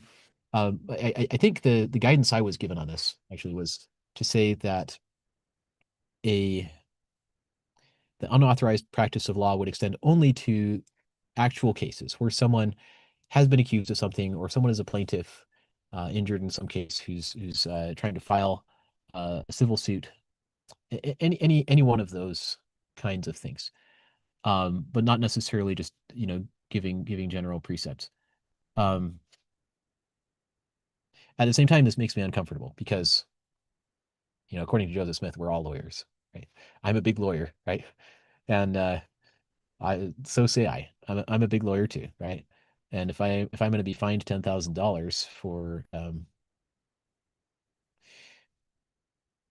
for just telling people what's true, telling them how to escape the tricks and trapdoors of the fake criminal justice system, telling them how to uh, work their way out of a plea deal and expose the extortion that's happening there, the racket there, um, calling out excessive uh, fines and cruel and unusual punishments and so on for what they are, showing people the ropes in the legal system every time or any time that they find themselves on the wrong side of this, then if that's going to be subject to a civil fine, that's a huge problem. But also, look at this.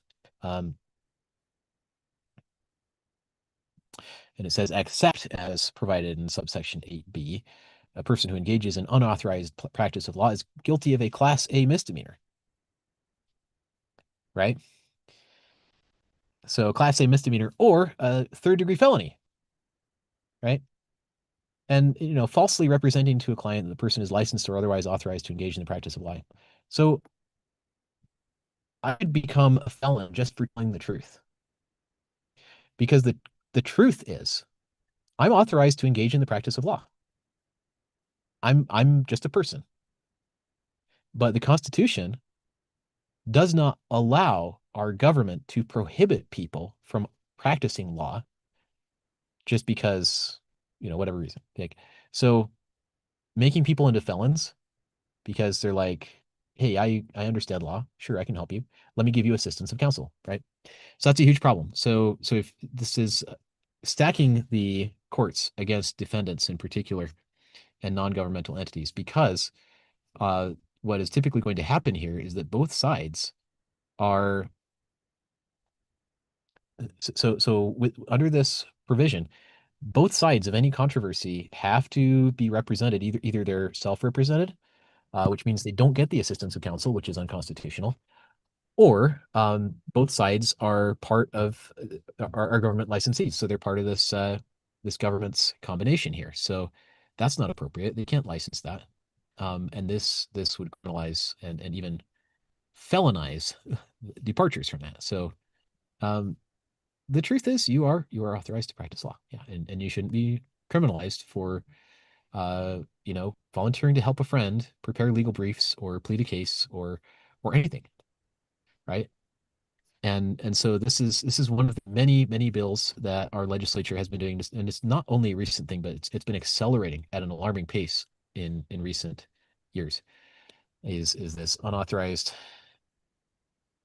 incursion Recording in progress. against our rights? So, but this doesn't say, for example. Sorry, I'm going to meet you there. But so they're dismantling our rights, and so this is turning the government into judge, jury, executioner. And this is not just one isolated bill. This is kind of what I'm trying to get across here. There's another really gorgeous one. It's so HB 260 erases your right to counsel that is not a government licensee. That's what we just covered. HB 330. Let's look at this one. It shields government actors for just following orders. So let's go on to the website. Let's find HB 330. I seem to recall I had some choice words against this bill as well. All right. This bill creates an affirmative defense, liability limitations amendments. So our government is now a limited liability corporation, right? That's what this does. This bill creates an affirmative defense in the civil action for a conduct, an omission, or a condition authorized or required by a governmental entity. So you get an affirmative defense if there's a condition that exists that's authorized by the government, right? Specifies circumstances to which it doesn't apply. Okay.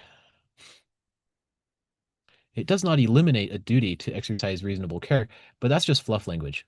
Because if the government says, "Oh, don't worry, yeah, we're giving ourselves more power, we're granting ourselves unqualified immunity, but we hold ourselves accountable to exercise reasonable care." I'm sorry, but you can have a band of robbers that's promised to exercise reasonable care. That's not an actionable. There's no check there. And the affirmative defense applies regardless of the theory of liability. So I'm just trying to I'm not going to jump over this because this right here is actually a glaring admission. To say this abrogates the common law to the extent the common law is inconsistent with the affirmative defense. In other words, this bill abolishes the common law in every controversy, not only to which a government entity is a party, but also anytime anyone can claim that, well, what I was doing was, quote, legal at the time, with a few specified tailored exemptions that are carved out in the bill. But this bill was the lobbyists who presented this bill. You need to go and see this recording too, because it is gorgeous. Just how awful, just how stupid they think we are. Because, and I'm not saying this to be hypercritical, but let me try to just see what you think, right? Because the way they portrayed this was to say, well, we have these energy companies that have these things that we need to be doing, and we have these operations that are being threatened by judges' orders and stuff, and they're overreaching and trying to make us liable for X, Y, and Z, and therefore we need to pass this bill that basically shields us in this narrow carve out, in the energy sector and these other, just a handful of people who've been affected by this judicial overreach, right? Those are the lobbyists, and they may have argued that it was broader than that, but the way they tried hard to make it seem like it was just this narrow little exception just for them to push back against judicial overreach. But the response, this is the typical onesie-twosie of the legislature and the judiciary. The legislature empowered the judiciary to do that overreach in the first place. The judiciary goes and causes some damage with that. They go ahead and weaponize it and misuse it. And then some lobbyists come crying to the legislature saying, "Oh, no, it's judicial overreach. We need some legislative overreach to fix it." And they don't frame it that way. They don't style it that way, but that's exactly what's happening. And so what they're actually doing is they're sharing in power. Legislature empowers the judiciary to cause problems. Judiciary causes problems. People come crying, and lo and behold, you have this escalation of power. and they're concentrating power. They're pretending to fight against each other, but in reality, they're collaborating to steal power from the people. But this bill goes way, way, way, way beyond just carving out a narrow exception for these poor energy companies that are being abused by judges. But and thankfully, it's not a huge bill, so we could probably read this in its entirety. And I would love to get your reactions to this, by the way. Let me just quickly check the chat, see if we got any more comments or questions here before I move on. But yeah, okay. So except as provided in subsection 2 or 3C, a person has an affirmative defense in a civil action if the conduct, omission, or condition alleged to have caused the plaintiff harm was authorized or required by statute, ordinance, administrative rule. So administrative rule makers can carve out immunity for the government here. A permit, license, or order, or another written instrument that has the force of law and is issued by a governmental entity. Excuse me, what instrument has the force of law that isn't law? Nothing. Nothing can have the force of law that isn't law. So they're admitting to having delegated a lot of this lawmaking power effectively, but also let me just zero in. Sometimes you can reduce some of these or lists because they're redundant. So you just say if they're authorized, right? So this is why I call this the Just Following Orders Act. It says I'm immune to civil liability for causing you harm because what I was doing was legal at the time. That's what this bill is. That's like the teeny tiny index card version of this. Oh, but it gets worse.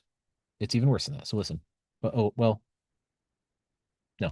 The statement I just made is comprehensive of what I'm about to read. The authorization or requirement described was in effect at the time the conduct, omission, or condition occurred. So in other words, for this subsection, it's saying that as long as it was legal at the time. And one of the things that this does is even if that law or order or whatever is suspended later or it's found to be unconstitutional, you still can't sue the guy for causing you harm, right? So, okay, there's this new rule. It says we have to forcibly give people these vaccines. And I'm sorry that harmed you, but you can't hold us liable because I was just following orders. Baloney. That's what this bill would do. Any harm. And I'm not creative enough to rattle off even a tenth of the scenarios where the government can and probably will use this against us. The affirmative defense described does not apply if the plaintiff proves that the governmental entity that issued the authorization or requirement described has determined that the person has materially failed to comply with the terms or conditions of the authorization or requirement, or exceeded the scope of the authorization or requirement, or it was fraudulently procured. So basically, this doesn't really materially alter what was said. It's just as long as they were indeed just following orders, as long as they do what the government said they could do, then they necessarily get away with it. So literally anything the government said was okay stays okay and is immune to challenge. How cute is that, right? And this is perfectly in line. This is like a bullseye, together with Brady Brammer's bills from last year, SB 203 and SB 204, which limited citizens standing to sue, as well as SJR 9, which we've already covered. We can cover SB 203 and 204 too in a minute, if you like. This section does not create a cause of action. It doesn't affect the availability of another defense in a civil action, of course, because they want to grant themselves unlimited defense. It doesn't apply to a products liability action, or so if you're a manufacturer of products, then you can still be liable. But any action that's taken that was, quote, legal at the time, this creates an affirmative defense for, which is usually dispositive. Dispositive meaning that when you take it to court and you try to litigate over, you try to sue, and the judge is like, the defense says, oh, well, we have this affirmative action card, and they pull that card, and then the judge is just like, well, I'm sold. You've got an affirmative defense, so that means you go free. You're not going to owe any damages here. Does not abrogate, eliminate, or reduce any common law or statutory duty to exercise reasonable care under the circumstances. Come on, this is just ridiculous, fluffy language. And this is one of those toothless tigers right here in this regard. They've got teeth for you, right? Because they can cause you harm with immunity. But if you want to hold them accountable, then they'll just put a teddy bear up and say, "Oh, we'll hug the teddy bear, see, and you'll feel better," right? All right. And this applies regardless of the theory of liability on which the action is based. So that's really sweeping abroad. And it abrogates the common law to the extent that the common law is inconsistent with the section. In other words, the common law doesn't apply to government actors and their allies. Like there could be foreign mercenaries in our country that cause you harm, and what they were doing was quote legal at the time, right? And then you can't sue them. You can't hold them liable for anything, regardless of the actual harms caused. This is completely ridiculous and is taking effect May 6th. Way to go, Utah legislature. The government is now effectively totally immune. There's another bill in the same vein. I don't want to belabor the point too much, but I just want to show you that, like, um, I'll just share with you briefly another other tactics, because this is another thing that I really want to get across is how do they do this stuff? This just like with SB 124, on this graphic right here, I showed SB 124 and HB 105. There was a Senate bill and a House bill started at the same time, identical in text. And this is what they do when they really, really, really want to make sure that a bill gets passed into law, is they'll create two different versions of it. And then, of course, they get sent off to different committees. And that's just cheating, honestly, because you have two copies of an identical bill. They go to different committees just to try to bolster your chances that one of them gets through. And actually, both of these were passed, if memory serves. But the HB 105, what here's one of their maneuvers that they do.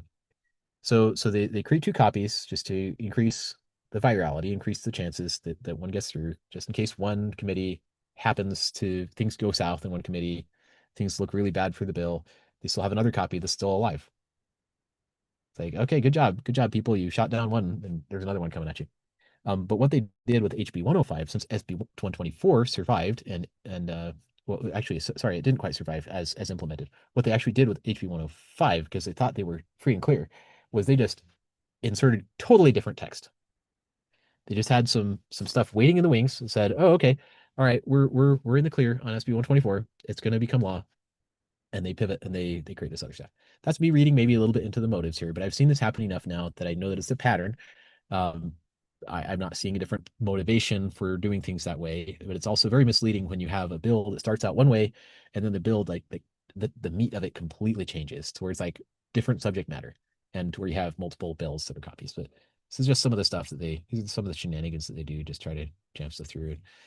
I get that there's a lot of crazy stuff that you got to get familiar with if you're going to be passing laws in an environment with this. So HB 79, bill sponsor Representative Gwynn, and floor sponsor Brady Brammer again. He's like everywhere here. So yeah, look at this. This bill amends the Governmental Immunity Act of Utah, provides that a governmental entity and the government entity's employees are immune from suit for engaging in the following activities: responding to a disaster or potential disaster, or if the employee is a first responder, from providing emergency medical services. And I noticed this was a huge trend. There were actually a lot of bills that gave immunity to government workers providing emergency medical services, and malpractice immunity amendments. Those were another huge one. The malpractice immunity amendments affected jury trial. That was another one where they had multiple different incarnations of effectively the same bill. They used different wording in this case to try to implement the same effective functionality, arrive at the same effect, just by um, let's see, just by having multiple versions of it, right? So this is a very common thread, like just like we saw with the Electoral College and now how that has been obliterated. Um, SB 54 in at the state level, right, is a mirror image of that. So it's the same principles at work. So once you understand the principles of freedom, you realize, wait a minute, SB 54 and the direct primary are analogous with respect to our caucus convention to the bound elector laws for the uh, executive branch elections in the federal government, the so-called Electoral College. So once you realize, like, this is the common thread. It's like once you realize what are the jewels they are after, jury trial, right? So in a lot of these malpractice amendments, malpractice immunity, They would bifurcate the suits. Maybe I'll pull up some of those bills so we can actually just look at those particularly. But let me look at this one, HB 79. So these are all interconnected too. I hope you can see that. That's part of the reason why I'm like thinking of some of these other bills and pulling them in because they're relevant context when we're talking about this one. Let's just look at it for what it is. This one's edits are also minimal, thankfully. But where did that one go? Here we go. All right, so got to scroll all the way up to a governmental entity, its officers and its employees are immune from suit, and immunity is not waived for any injury proximately caused by a negligent act or omission of an employee committed within the scope of employment if the injury arises out of or in connection with or results from uh, responding to a disaster or potential disaster or a first responder providing emergency medical services. So in other words, if you want to hurt people and be immune from liability, you go sign up to work for the government, apparently. Um, and and I know there are a lot of people who will brand me as a libertarian here saying, "Oh, Seth, but qualified immunity has been the thing for so long," and I'm just like, "That doesn't make it right." And this is what we always have to ask: where's the constitutional dispensation for it? And especially where there's something that's already unconstitutional that they're doing, why are they expanding that power? And just a few questions. This is the way I would phrase an approach to a bill like this: is just say a disaster or a potential disaster, like how do you even define a potential disaster? Is climate change a potential disaster? Like the government can barge its way into my home, like with SB 124, and just claim that there's a potential disaster here. And I'm like, well, I don't even know what that is. What's your potential disaster? And they harm you in some way. They set your house on fire, or they punch you in the teeth. Oh, we were responding to a potential disaster. Okay, please articulate. How is that falsifiable? Potential disaster may not even be a falsifiable term. And that's one of my concerns with that.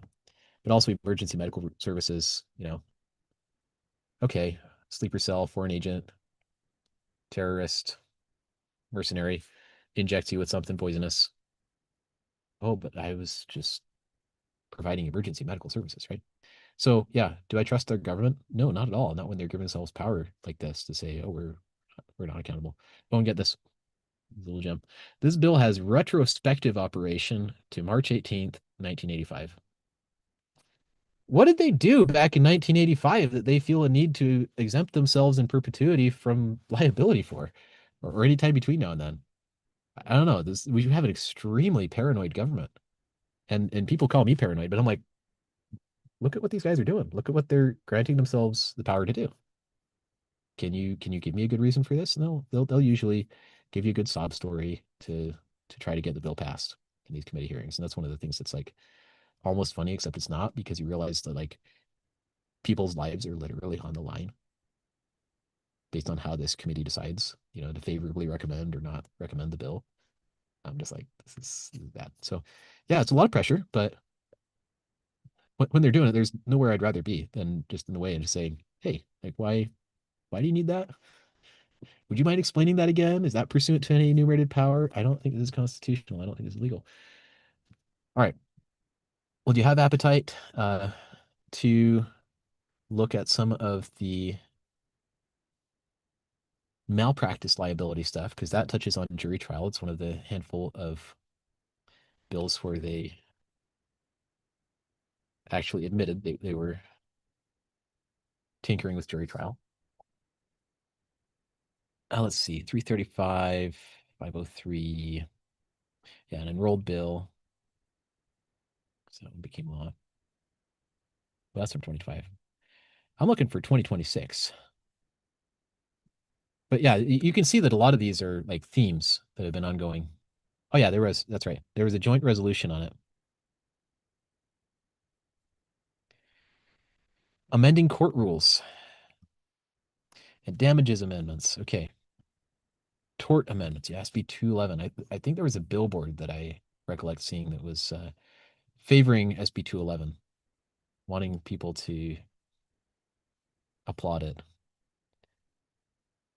Okay, so this one says this bill addresses medical malpractice actions against healthcare providers. It removes the requirement to submit an act. Okay, it limits this. This is the I think biggest poison pill I found was this one.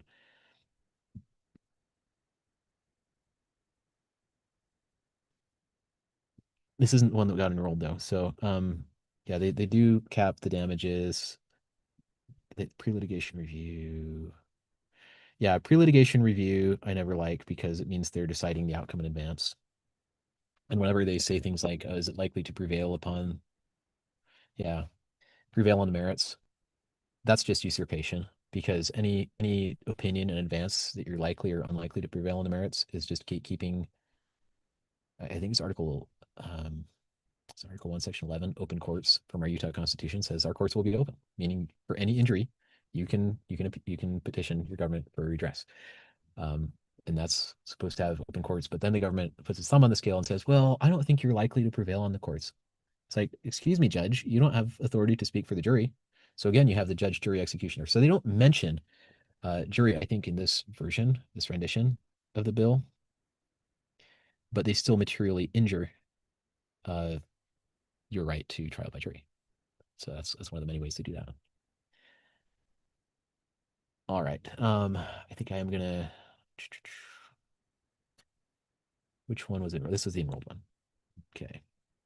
Here we go. In a trial, the fact finder or court may not prejudice a defendant, prejudice, by knowing or considering evidence of the claimant's alleged losses for past medical expenses or the costs of medical equipment before liability for the alleged losses has been established and any claim for award of non-economic damages, if any, for the alleged losses has been fully adjudicated or entered.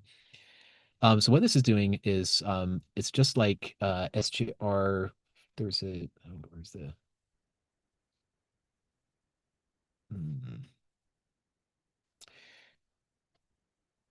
yeah, this is an example of that. SGR 6 is an example of that because the bill we were just looking at, HB 503, requires bifurcated trials. It requires separate trials, separate findings for the amount of monetary damages and whether or not someone's even owed any. And there was some actually really good testimony against this bill on the part of some, I think there was an insurance company owner who was like, hey, this is going to hike our premiums because if we're going to have to cover, malpractice cases and the jury isn't even allowed to be informed of how much, the claimant may owe or what, then that's, we're going to have to charge higher premiums just to cover that. And that's going to damage our business model. So like this will most likely increase your insurance premiums because the jury is not being allowed to do its job and actually find the facts with all the facts relevant presented to it. And so this is one of those areas where these are unconstitutional jury instructions, and it's also unconstitutional court trial routing and jurisdiction here because they're violating jurisdiction because they have jurisdiction to try the case as one case because it is one case, and they're saying we're going to bifurcate the case, we're going to split it into multiple uh, cases and hold these separate trials. That's anyways, some of this stuff is maybe a little bit challenging to wrap your head around. I think that's part of the reasons is they just try to boggle and confuse you into like not even knowing what's going on. But there's a clear reason behind this, and so whenever they're doing this, whenever they're limiting your access to juries or limiting the amount of information or decisions that a jury can make, that's unconstitutional. They don't have any dispensation to do that. They can't monkey with that, right? So the fact that they're the legislature doesn't mean that they get to make up whatever rules they want. But so yeah, this is kind of further in the vein of governmental immunity, but also this goes beyond governmental immunity because it also covers nominally private healthcare providers. But just wanted to call that out. It's like you have two different copies of substantially the same thing. In this case, it's claimed as like prejudicing a defendant, right? It's not prejudice to have access to evidence, by the way. It's due process, and so the way they word it is also just really suspect. I think this is one of the 2025 ones. I didn't pay as much attention to the medical malpractice bills back in 2025, but it is a definite theme. Um, okay, yeah, yeah. And yes, similar kinds of themes with SB 280 as it affects the admissibility of evidence around damages. SB 211 tort amendments. Let's see. And oh yeah, very similar. Evidence that a medical expense or other cost related to an injury at issue in the issue in action was paid, adjusted, waived, written off, or otherwise reduced or satisfied by a third party. Yeah. So is the government increasing your insurance premiums? Yes, they are, according to the insurance experts themselves. And this is one of the things that I know I mentioned this at the beginning, is that I made some really good friends in the process of just sticking my face out there and saying, hey guys, that wasn't constitutional. That's not right. Or had you considered this? Had you considered that? And so there are some other good people out there. And what you notice is that those who are vitally concerned in each of these cases tend to be those who show up to these committee hearings. Let me show you a little graphic I made up. I think it might be time to take a quick break from bills for a few seconds and just talk a little bit about the people involved and just more broadly, generally, what's at stake here with all these. I'm gonna find this on my Facebook here. Give me 1 second. I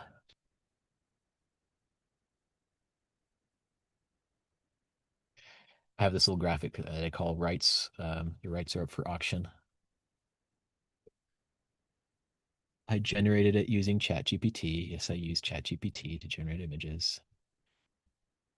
And sometimes yes, I do use chatbots to summarize bills sometimes. But then if I'm going to go testify on one, I want to go look at the text of the bill too to say, okay, what are the exact provisions? And sometimes you have to summarize because there are some of these criminal justice modification bills that are like 5,000 lines long. And yeah, that's not humanly possible to read all of them. And I think that by itself is a really, really great argument for just not letting them do as much. All right. Here we go. I found my image, I think. Okay. Did anyone have any thoughts or concerns about the legislative session, about just what I know we talked about SB 54 and how they were doing precious little slash nothing to help with that. I can go a little bit more on SB 54 if you want. Try to zoom out of this one. Yeah, so here's the for some reason this is not letting me center the image. Here we go. But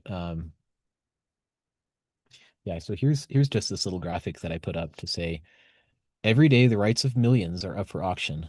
Your degree of protest or failure to protest is the price for which you sell them. And then I say find the current going rates and increase your bid at le.utah.gov. So this is where we do that. All right. So I think we've gone over medical malpractice. We've gone over governmental immunity, which is a huge, huge theme. I have yet to introduce you to SB 203 and SB 204. Those were some of the first ones from last year's legislative session, 2025, that really got me into high gear, just watching like a hawk what our legislature is doing, because those bills were so egregious that it is honestly difficult to find words for how egregious they are. Do more on elections. Um, I'll just give you a few more menu options here if you want to poke around here in the legislative database. But I didn't do very much with at least two classes of bills.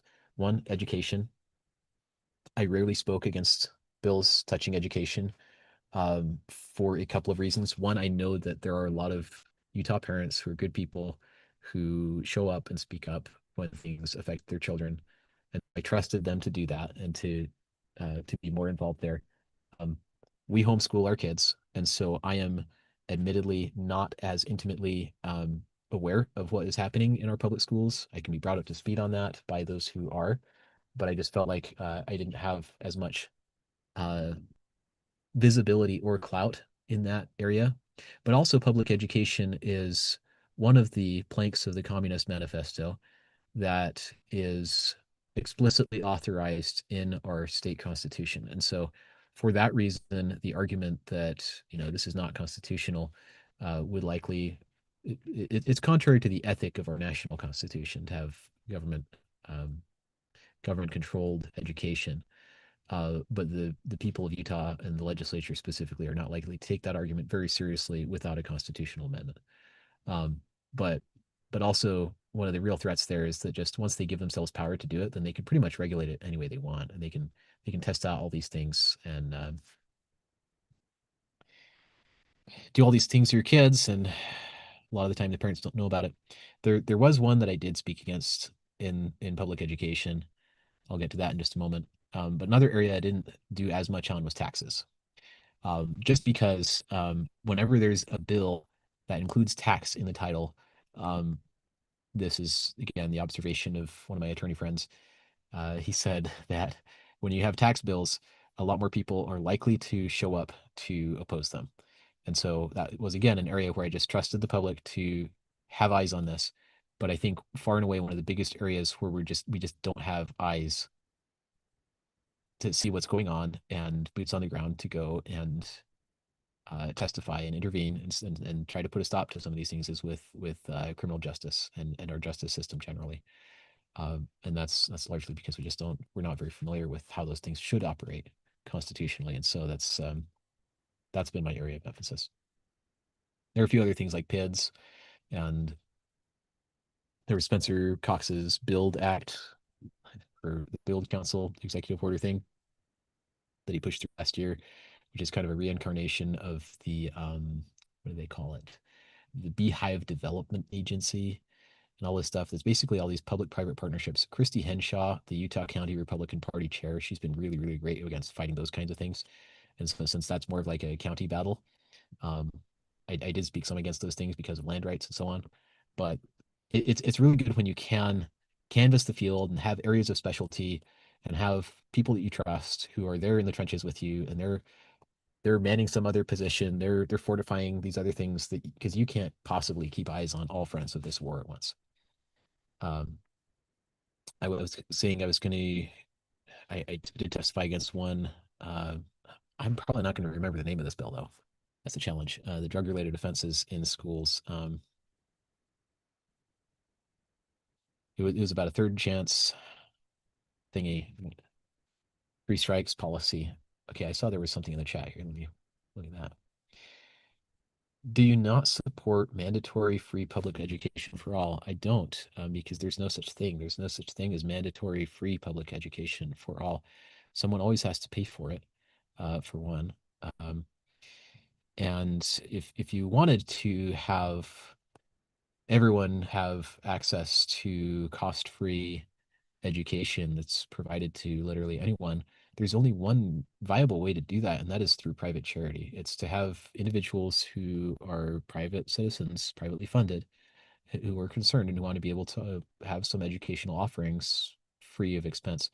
Um, Even there, though, even if the argument is to help people who are poor, uh, those systems tend to be taken advantage of, and it is possible to economically overwhelm just about any, indeed any, charitable organization or instrument. Is why every charitable organization really does need to have standards and to gatekeep and to basically ensure that they're just not being bled dry.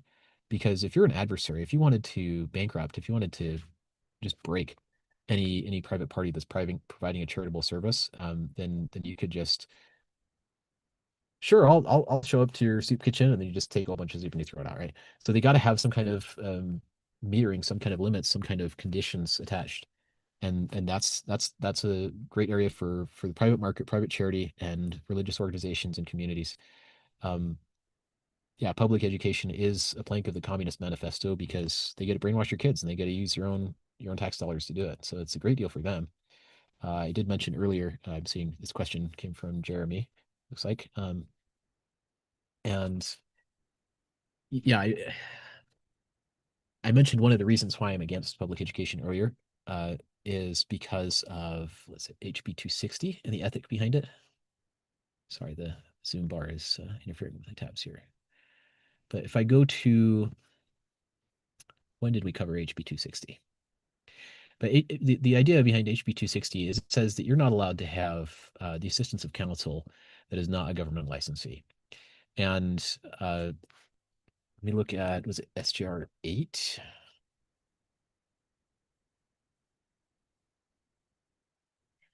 It's also sponsored by Brady Brammer. Yeah, joint resolution to initiate a law school at Utah Valley University. So Utah Valley University is funded by taxpayers. It's a public educational institution in that sense.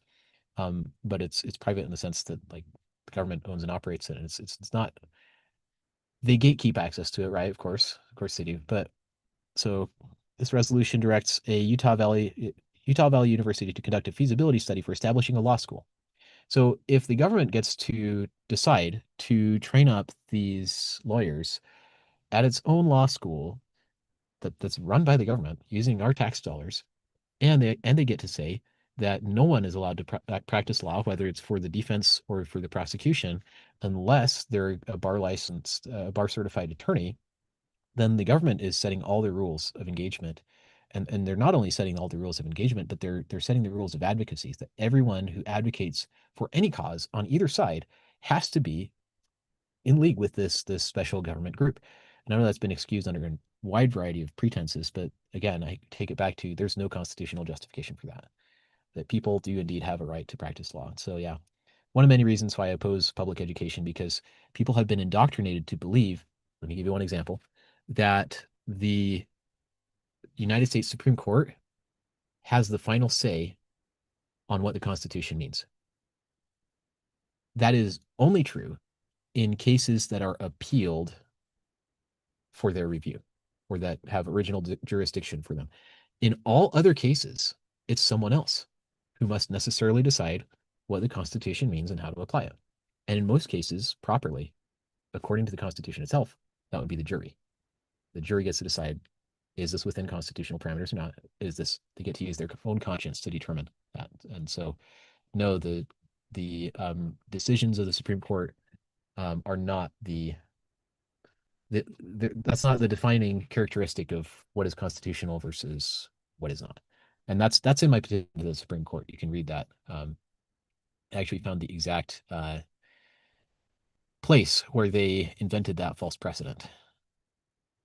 I can show that to you if there's interest, but that's not directly.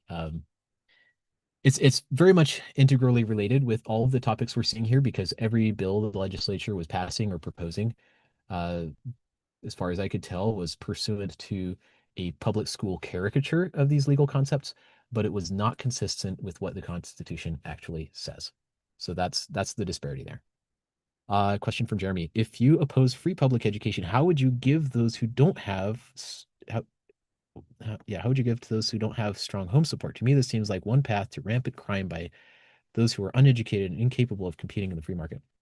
And yeah, Jeremy, my response to that is strengthen families and let the families take care of themselves. And if you look at time periods when our government had lower effective tax rates, for example, the people were by and large doing much better than they are today. There were more intact families. This is one of the reasons why one of my primary points of advocacy is to end the Federal Reserve. Because if you get rid of inflation, then you just got rid of the single biggest expense that your typical individual or family will face over a lifetime that we know of. Um, Besides which, the estimates for how much damage the Federal Reserve and the Bureau of Engraving and Printing inflict on an individual or family throughout a lifetime is it's been conservatively estimated. It's been underestimated at best through things like the Consumer Price Index and so on, which is a lower bound typically on the true inflation rate. So I would submit if we want to enable and empower people to take good care of themselves and not be criminals and stuff, it's not then we'd lower the cost of living. That's one of the biggest things. Lower the cost of living and enable and empower um, families and private charities and private religious organizations to do the moral teaching. The government doesn't really have a role in the indoctrination of children. And in fact, the morals that I was taught in public schools were atrocious. They were abominably wrong. They sprung this sex ed class on us in was his seventh or eighth grade or something like that without the approval or awareness of our parents. And their thesis statement was, "Go have fun, don't get pregnant." So they instill really, really terrible values onto people. They don't teach them their civic duties, and the lip service that the state and national governments have been giving recently to civic duty, I do not, frankly, have the confidence will be well used. It's nice. It's a nice idea, but I still don't trust our government to do it. Parents should be doing it, and we should not have our own means being used as a using our own fist to punch ourselves in the face. So yes, you will have people who are not super competent in the free market, and you'll have people who are not going to be super well educated regardless. We have tons of people who are not well educated today, and ever since we had the government take control over public education, we've had the literacy and the awareness of people, and notably, we're proving that case right now with respect to the Constitution, that the competency of people has gone way down since our government took control over that. It's actually one of my biggest complaints with public education. It really didn't prepare me for employability hardly at all, beyond just like, basic vocab. Like vocab quizzes in English high school were like one of my favorite things, and that and math. But um, no, there's not a ton that they do actually to prepare you for competency in the workforce and so on, at least historically. And they may do that to some extent, but they're also not great at moral teachings. So Jeremy has another question, but parents don't. I work with parents all the time that can't even bathe their own kids, let alone teach them the basics of how to function in society. Yeah, and this is one of those things that, again, it's not going to go away automatically by itself, no matter what. But force is also wrong, and this is just inherent in the nature of freedom. I'm a believer in freedom. I'm a believer in you don't force people, and even if you think that you could parent better than they could, you're not their parent. You're not the parent of their kids, and so the right way to do that, right way to approach that is privately, and just model good parenting and teach them and have a good cohesive community. We honestly have no business trying to use our government as a nanny state for kids.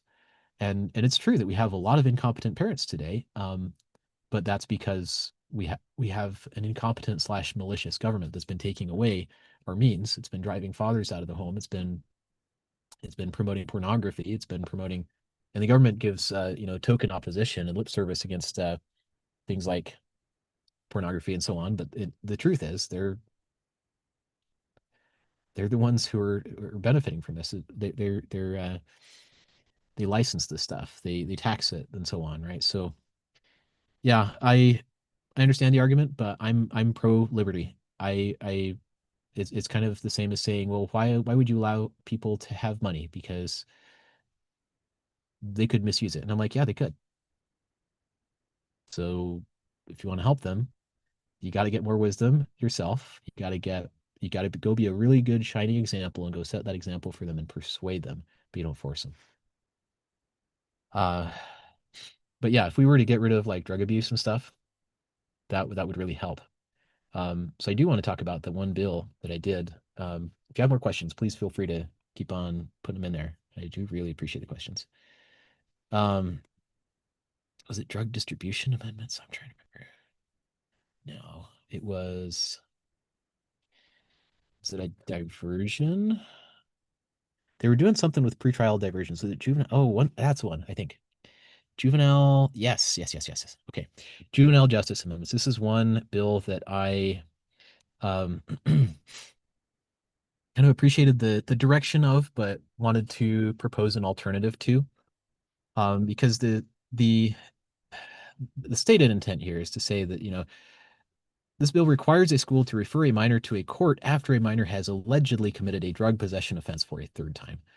Okay, and um, just out of the gate, allegedly, like there should not be a three strikes policy, and this is one of the huge problems I have with our current criminal justice system. And that is, so the previous policy was, let's see, yeah, a school administrator. Okay, so the previous policy was that they have this kind of escalation scheme to where they could land in front of a judge if they had been allegedly abusing drugs Let's see.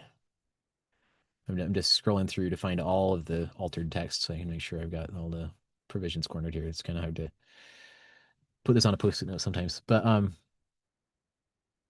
yeah, so they had a kind of three strikes you're out policy. They may have even modified it since the last committee hearing that I was in, because I can't make it to all the committee hearings because they have them in parallel. They'll have like 6 or 8 committee hearings all at the same time. Um, and so this might not even be the exact same wording that I was looking at, but it looks to be similar in nature. School administrator, school's designee, or school resource officer shall refer a minor directly to a court if the minor is alleged to have committed a drug possession offense on school property and they've committed a drug possession offense on school property on at least 2 previous occasions. So this is my issue with this, 3 strikes policy, is the fact that Article 3, Section 2, Clause 3 of our United States Constitution says the trial of all crimes shall be by jury. Period. It's a shall. It's a directive. It's not discretionary. It's mandatory, and there's no threshold on the age of the accused. And so, if you're going to say, well, just because this happened on school property, or just because this is a minor, or whatever ostensible rationale for this, I'm not buying it because our state constitution is similar. There's no exception for the trial of crimes to be by jury. It needs to be by jury every single time. And so by having this, and David Levitt, as I understand, in Utah County was responsible for doing some of this pretrial diversion stuff, but this is state level right here. So um, that's the constitutional side of it is you don't let people slip through or circumvent criminal justice requirements just because they're minors or just because it happened on school property or anything like that. But that's what the school system is kind of designed to do, is create a sandbox to where they can experiment on kids and then take those experiments and put them on the grown-ups too.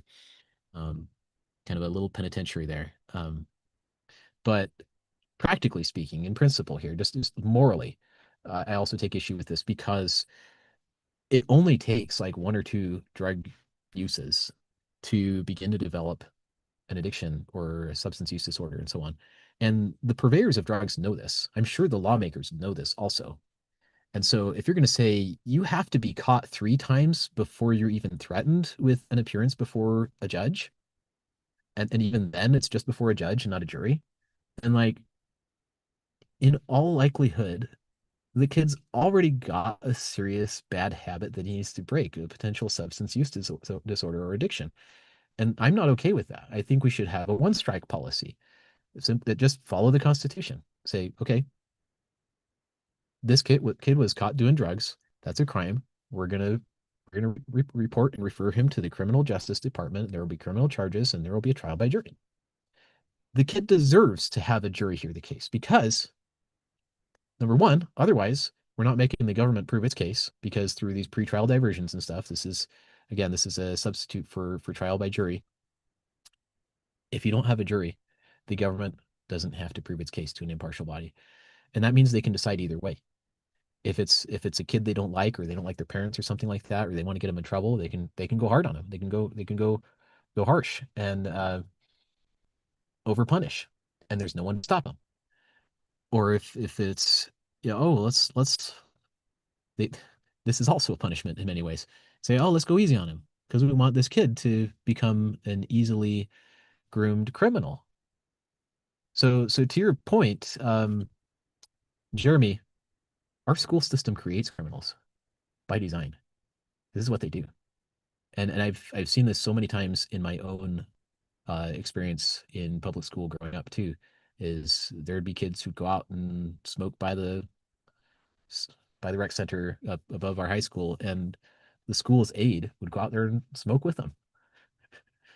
And this was not very long after we had our 6th grade drug abuse resistance education classes and stuff. And I'm just like, okay, come on.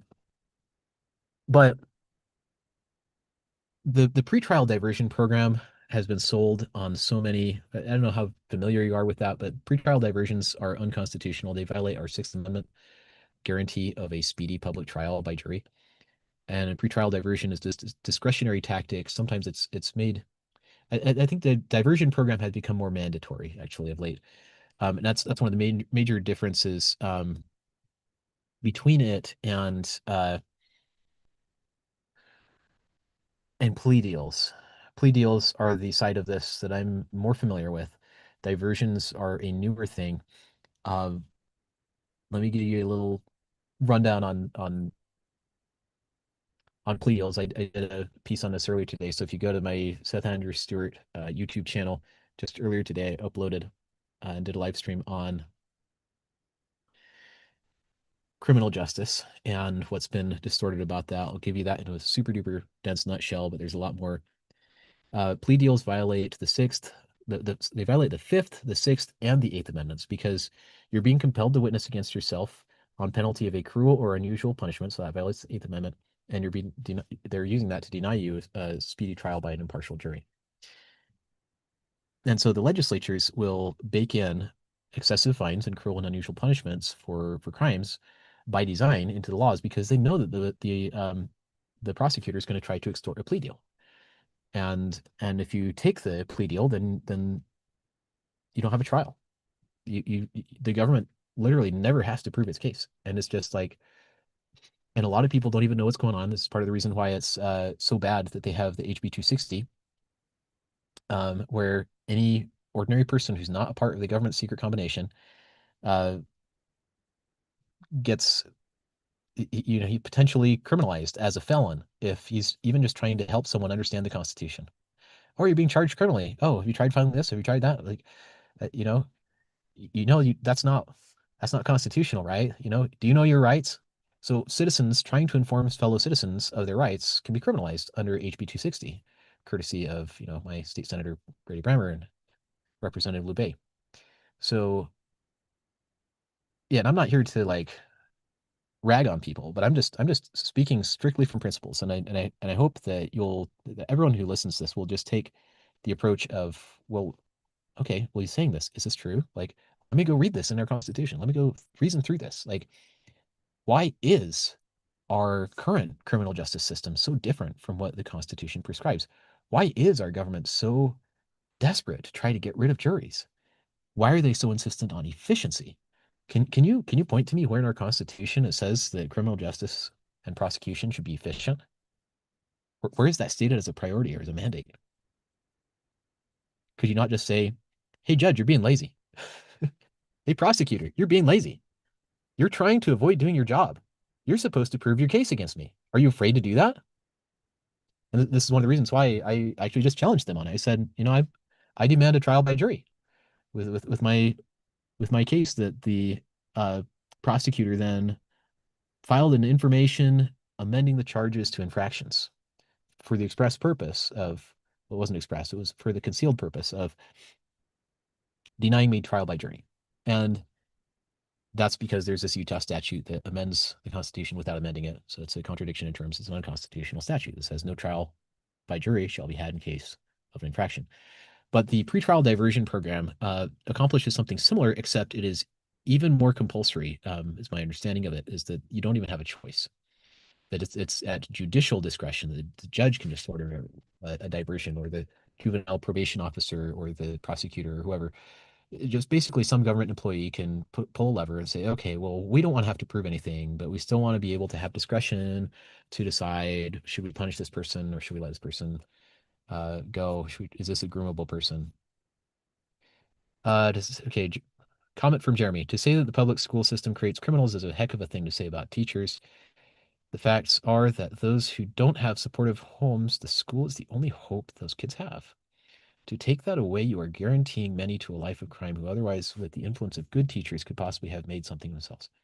So I've had some good teachers in public schools. I've had some people that I really appreciated their zeal and their zest for learning. I think I have learned some really good, worthwhile things and established some good connections, community, and friendships from school teachers. So I'm not blaming school teachers here. Um, what I'm talking about here is the structural incentives of having the government uh, create this institution and oversee this institution and manage and control the curriculum, for example, using our tax dollars. And I actually know of quite a few teachers who really hate that, who hate the fact that they are beholden to the government and the fact that the government gets to control the curriculum. There are a number of teachers who resist and oppose various curriculum mandates by our government. You have the whole LGBTQ and transgender and pornographic books in classrooms and stuff, and that getting pushed by our government. That's enabled by our government. That's a feature, not a bug of public education. And there are a number of teachers who are good people who are wise to that. And so no, this is not a comment on the teachers. This is a remark on the structure of the system. And if you did have a free market education system, then those same teachers could be employed elsewhere. They could still be, it could be the exact same teacher. It's just that he's not bound to this government curriculum. So no, Jeremy. I'm not smack talking the teachers. Um, let's see. And you said that those who don't have supportive homes, the school is the only hope those kids have.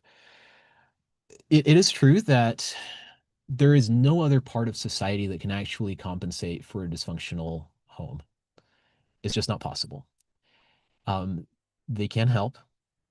And indeed, yes, there are compassionate teachers who have helped kids in rough situations, and I actually know of several from my elementary school days and onward. That there were some kids that I didn't even realize had a really rough home life until years later, and we've uh, learned about and learned how to help work through some of those issues. And so I really do appreciate that there are actually a lot of good, compassionate people. And I know I've said a lot of harsh things about the general direction that the legislature is moving and so on. That's not a blanket condemnation of every legislator that we have. I've spoken about. I know we have at least one really, really good one, Leah Hansen. And frankly, I want to highlight the good that people have. But again, I don't want to condemn or accuse people because of the system they were born into. And for really every one of us, this is the system we were born into. And so um, I don't want to punish people for that, but we do need to educate people. We do need to inform people. We do have a right and a duty to make people aware that there's something better than this. And, if you do have, so I'm going to go ahead and just add one other option, one other opportunity onto your radar, and hope it's helpful for people to know about this. But churches and various other, extracurriculars, um, but churches can really help kids to get support, and neighbors can help kids get support, extended family. It's true. Even all of them together, all the wonderful social programs and friends and neighbors and family, extended family, and religious and charitable organizations in the world still can't compensate a kid for just having a abusive home environment, alcoholism or drug abuse or just negligence and so on. You just can't. You can't. But you can do something. We should try to do something. And so I wholeheartedly support every teacher who's out there trying to help these kids through these difficult situations. But this is why I speak out against policies that hurt kids rather than helping them, like this bill that helps kids to get addicted to drugs by avoiding the constitutional due process requirement of trial by jury. So if they face a trial by jury, they'll get accountability the first time, and the jury is a panel of ordinary citizens. So one, you'll get visibility into the problems that these kids are facing, the challenges that they have, instead of having it be absorbed by some bureaucracy. And two, you'd be more likely to have a compassionate adjudication that actually, helps the kid remedially, as opposed to just, okay, we'll just slap on the wrist and let you go back. That was one of the concerns with this bill, is it was mentioned in the committee hearings. We're just doing the slap on the wrist system. And I say, well, we're still doing that. Why are we still doing that?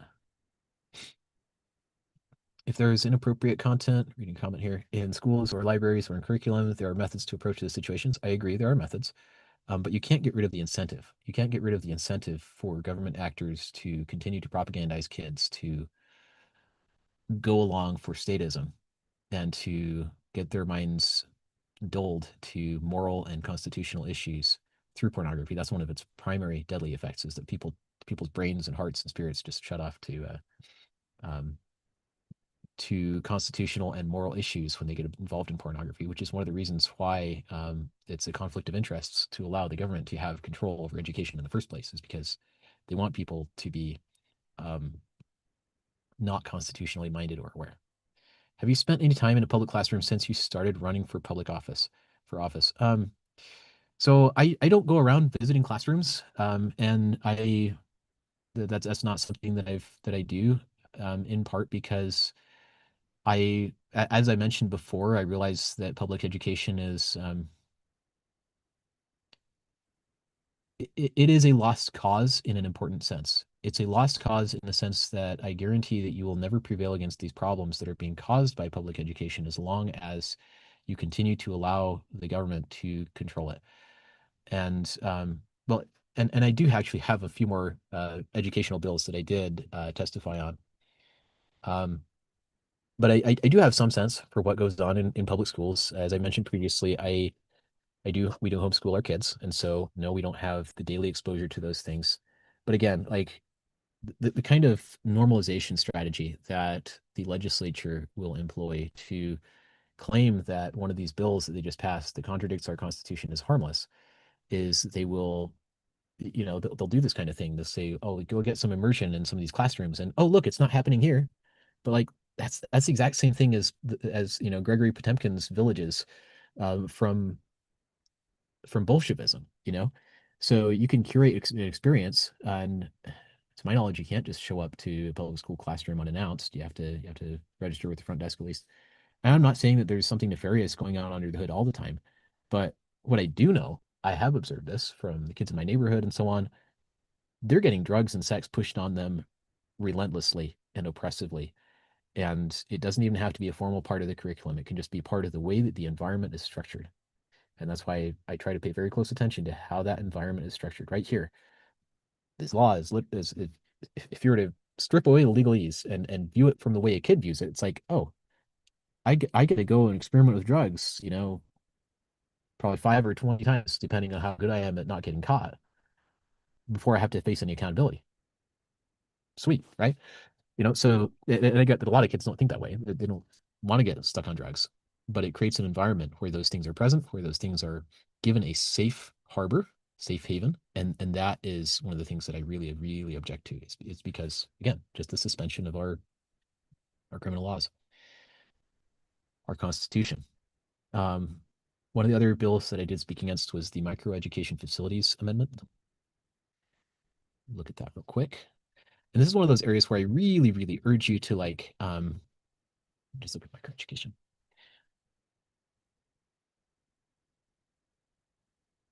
Yeah, 2026. So there was a previous attempt to do this and to make some adjustments in this arena. So, perspective from a homeschooler here, right? So let me rewind the clock a few years ago. My wife and I, when we heard about the school choice voucher program here in Utah, um, we wanted to check it out because we're like, okay, we pay property taxes, so we're paying the government money to run these public schools, but we're not benefiting from the amenities or facilities or from the educators at all.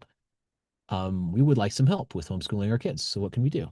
And so we looked into it, and there are three really, really good private schools in our town here that we were looking into, and we're like, okay, let's see if the voucher program applies there, and it didn't. And the restrictions included that, well, they use religious texts in their teaching, or they use the Constitution in this way, and like so the voucher didn't apply. And this was in the name of school choice. And just having those experiences and reasoning through some of these things, we realized the school choice voucher program wasn't actually about school choice. It wasn't about promoting school choice because that was not the effect of it. And this is one of the very many instances where the title of the bill is actually exactly the opposite of what the bill accomplishes. Because the school choice vouchers, what they actually do is based on their funding and their prohibitions. I think the sponsor of the bill promised that our taxes would not be raised. But they said you could still use some money, some money that would come from basically the public school funds, and you could put it towards the private school of your choice. And that's why we were looking at that. But the truth is, no, you can't. You can't put it in any truly private school of your choice. You can only put it in select private schools that have a curriculum that matches what the government wants it to be. And the effect of that is that you now have this taxpayer funding mechanism that enters and hijacks these formerly private schools and turns them into public schools because they're forced to teach the same kind of curriculum. There might be other nominal differences and differences of administration and so on. People are very proud of their schools. I totally get it. But you can go brag about your school and this, that school and whatever. But the effect of the school choice vouchers was it turned the private schools into public schools. And the remaining ones that were truly private had an increased financial hedge against them now because um, true to my predictions on the subject, they did eventually. The public schools lobby came back around and said, but we do need to raise taxes on this. And then the legislature was kind of like, oh, okay, I guess you're right, right? And like, yeah, I told you because you can't just make money appear out of thin air. So indeed, taxes go up to cover that gap because and now the burden on parents and taxpayers generally is even higher than it was before. And like your own tax money has been weaponized against you in the name of increasing your school choice. And now tuition is being forced higher for these private schools just to be able to survive and be able to compete with the fake private schools. But that's where that goes. And that's why when I saw this bill, microeducation entity facility amendments, so one of the things my wife and I had looked into for our schooling of our kids, homeschooling, we wanted to get there are several really good co-ops in the area, and those are private and they're free and they're small. But if they get beyond a certain size and start charging money or whatever, then they become regulated under this gradient of different educational policies. And so there are some nature-based homeschools and some uh, homestead homeschools that we thought would be really, really good, and they're like decently affordable and so on. But what this bill did is like, we need to amend the zoning and land use regulations regarding microschools and microeducation entities, and they have a certain threshold of number of students at one of these facilities. But now they're saying that you have to have a facility that's a certain number of square feet and has to comply with state construction codes and have all this, so they're doing it in the name of like safety of the students and stuff, right? And I saw this and I'm just like, this is a poison pill. This is like, okay, so up to 100 students, right? But now they're attaching these regulations onto them in the name of safety and these zoning requirements saying you can't do it in this venue or that. So if you're going to weaponize, and I use that word weaponize because if you're on the receiving end of this and you realize, wait a minute, I have to change, I have to, I have to, I have to go rent or buy a facility that's like 10,000 square feet or something, or that has all these amenities and so on. And yet we're a nature-based homeschool. Our facility requirements are minimal. Nature is our facility, right? And you're trying to throw these building ordinance codes and stuff on us and stuff. Um, anyways, I'm I take issue with that. So it's another way of the government cutting out the competition because it doesn't want competition for its public schools. It's okay with some amount of charter schools and private schools that aren't really private, etc. But that was one thing that just got me a little bit bugged. And this is the enrolled version. There was a sub one. Okay, not sure I tracked this one all the way to the end. It's one of the ones I was looking at earlier. So I know they made some tweaks by binding it to the municipality instead of making it a sweeping state rule. But even so, I'm still like, no, I don't necessarily agree with that. So don't know other changes that have made since then. Um, but yeah, so I did not do a super deep dive on education just because like if can I put it this way? Like if we did not have public education, we wouldn't have state school board races. We don't have any school board elections unless a private educational institution had managed things that way to where their enrolled students and or parents had some say in that kind of thing. Um, which I think they definitely should have a say in the governance of they can at least vote with their dollars, right? That's the point. You can vote with your dollars if you actually have dollars. But if you have public education, then your dollars are going to take away, and you can't necessarily vote with that. And I understand the poverty argument, but that's I there's no known safe dose of socialism, or rather the only safe dose is zero. And so, yeah, I would rely on the. I hope I'm being persuasive. Well, leave Um, them alone. what was that? Okay, I'm going to read your comment here.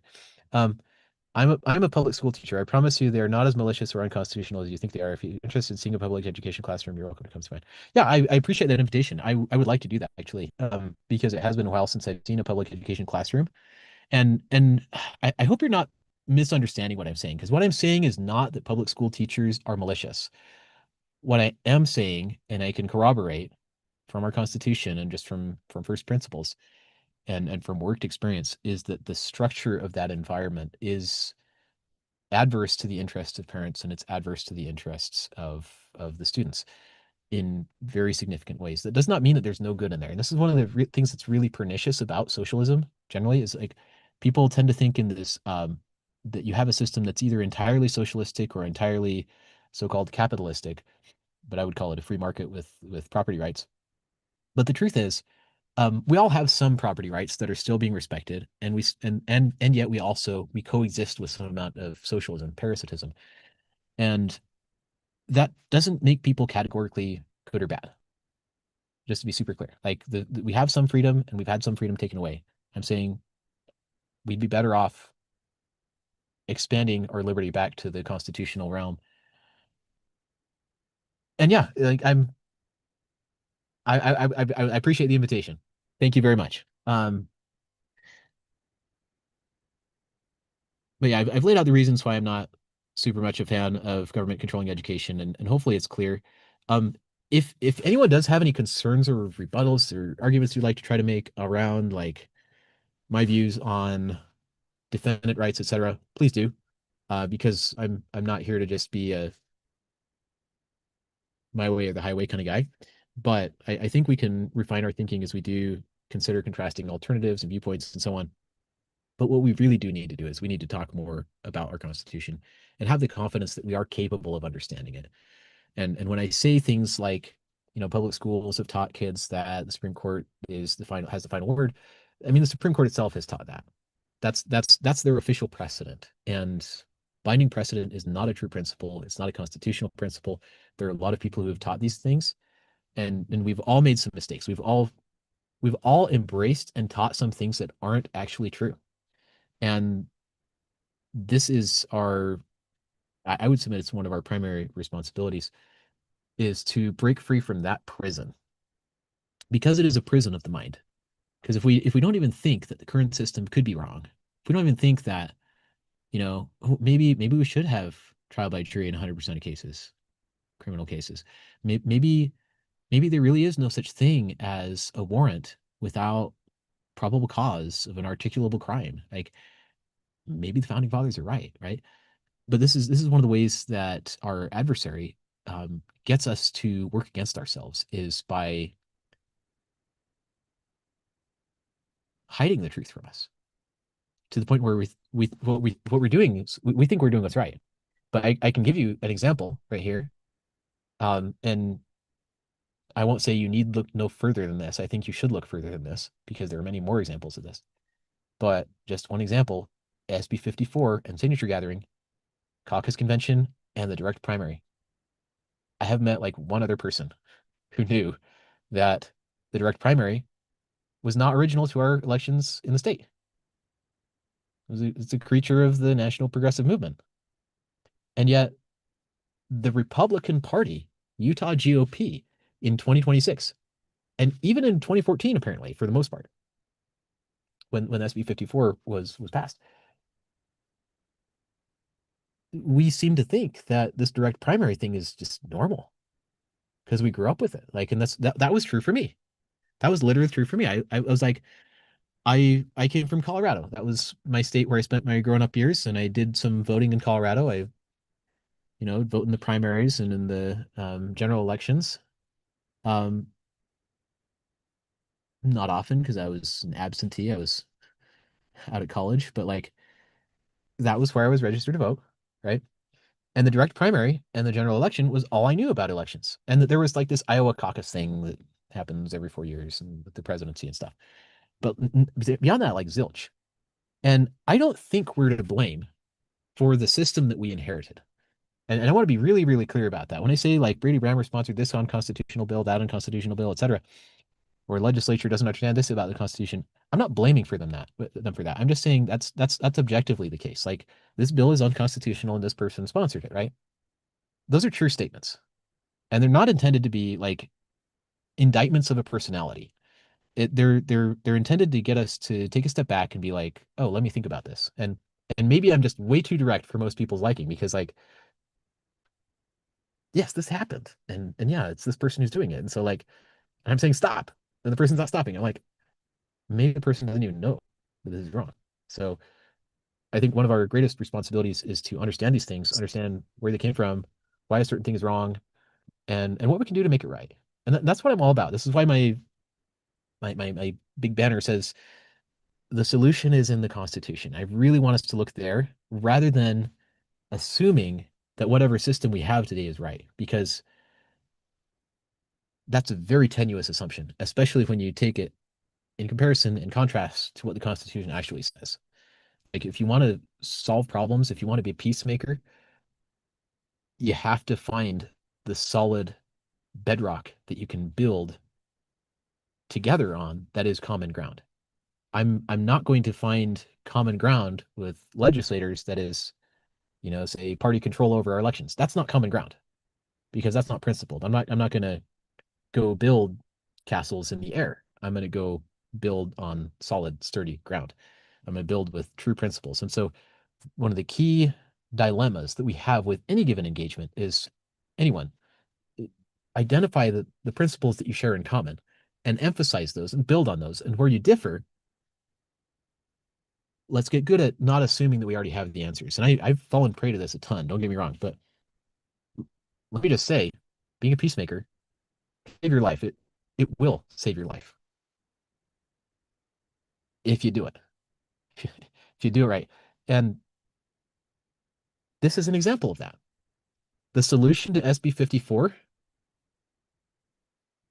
it was a Democrat / Democrat leading member of our party, someone whom I regarded as a Democrat, who spilled the beans by telling me that direct popular vote elections are in our Constitution, Article 1, Section 2. And I had never thought of it that way. This new idea had entered my head, and I was like, wait a minute. Popular votes are constitutional? And let me be honest, I had not read Federalist Number 10 before then. That got me looking at Federalist Number 10, see James Madison's explanation for that. I'm not a super duper expert on these things. I'm just barely picking up some of the pieces here.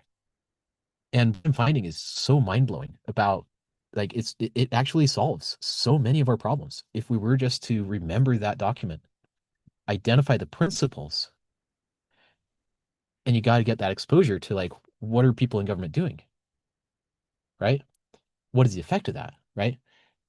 And I have talked some about intent, Jeremy, to be fair. I have talked some about very pernicious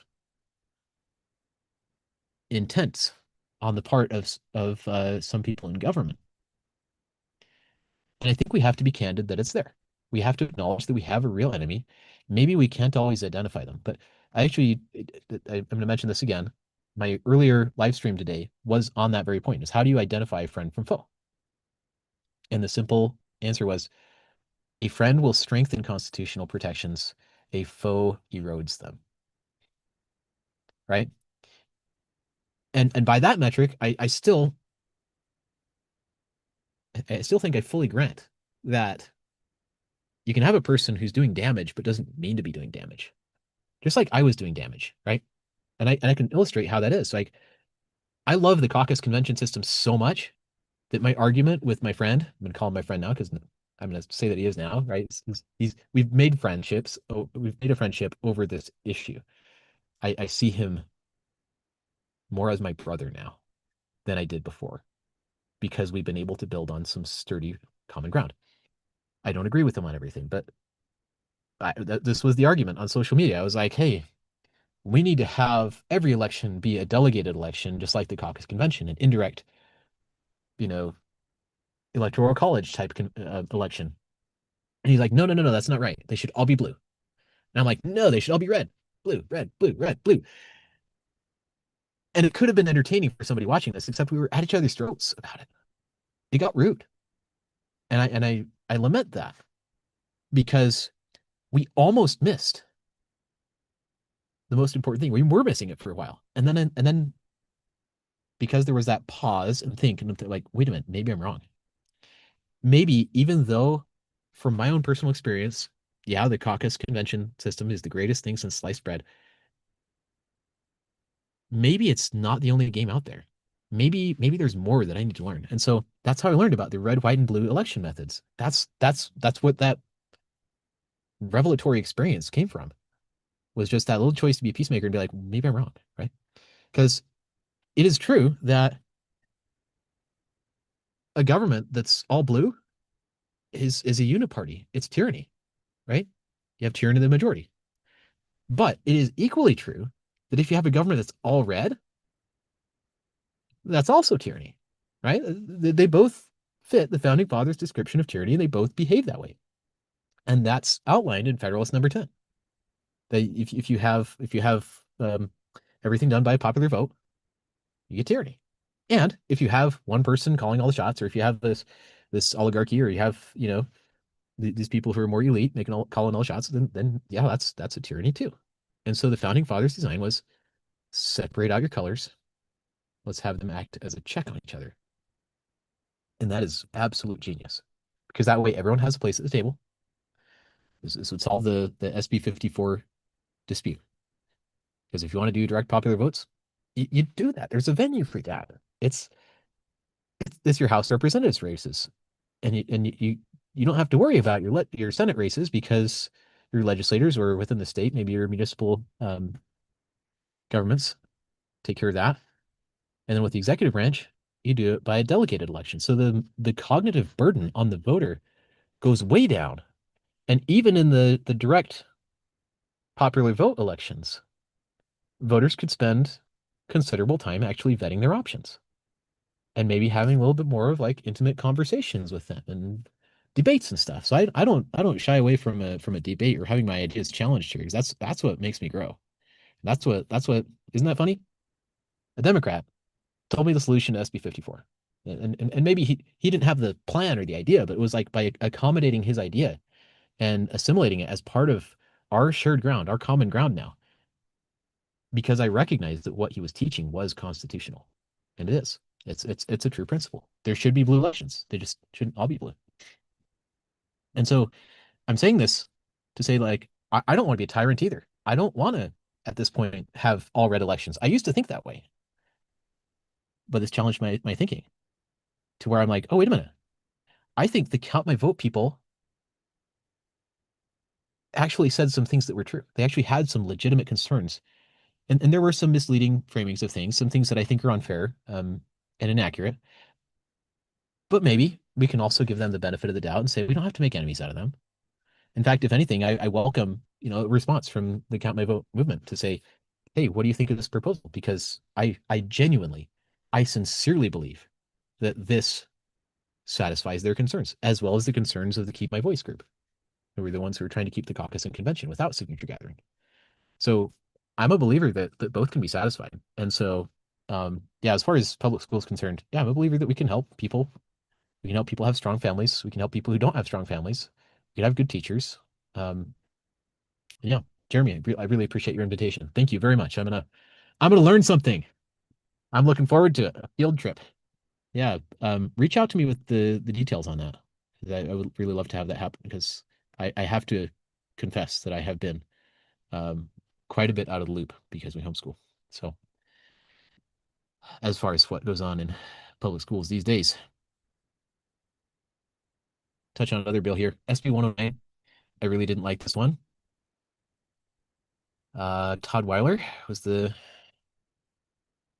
I'm not saying that to smack talk him, but like when someone says something that's false, like maybe I shouldn't make it so personal. If you have any recommendations, by the way, on how I can be like a better peacemaker, because obviously like I wasn't saying everything just right from the perspective of a public school teacher. And I still have principles that I want to convey, but I don't want to do so in a rude or inflammatory way. Um, yeah, I would love to like not make mean tweets and stuff. So or mean statements or things that are offensive to people. But I really appreciate your patience. I do have this principle that I beg and ask and plead with everyone to follow this, and that is um, don't make a man an offender for a word. If someone says something you don't like, or something that sounds irritable, or something that sounds offensive to you, and like hear them out. I need to get tons better at this because like it seriously it it eats into my lunch money, right? It takes genuine patience. It takes calories. It takes like focus. It takes exertion. It takes like lifting mental weights kind of thing. Not mental gymnastics, but you got to get your brain strong and like, patient with people. So, um, can I just pause right now and see if anyone has any I would love to get more feedback from the audience because I'm feeling like I'm this is one of the great big challenges behind doing things remotely. I was looking for a venue tonight and I did not manage to book one that was a good accommodating venue for this meet and greet. I would have loved to have done that more in person, but also there are a lot of people who are kind of far flung. So I wanted to give more people an option to participate remotely if they so desired. Thank you all for being here, by the way. Okay, I'm not seeing any comments on YouTube, but yeah, anyone want to raise a hand here or anything you want to say before I jump into SB 109?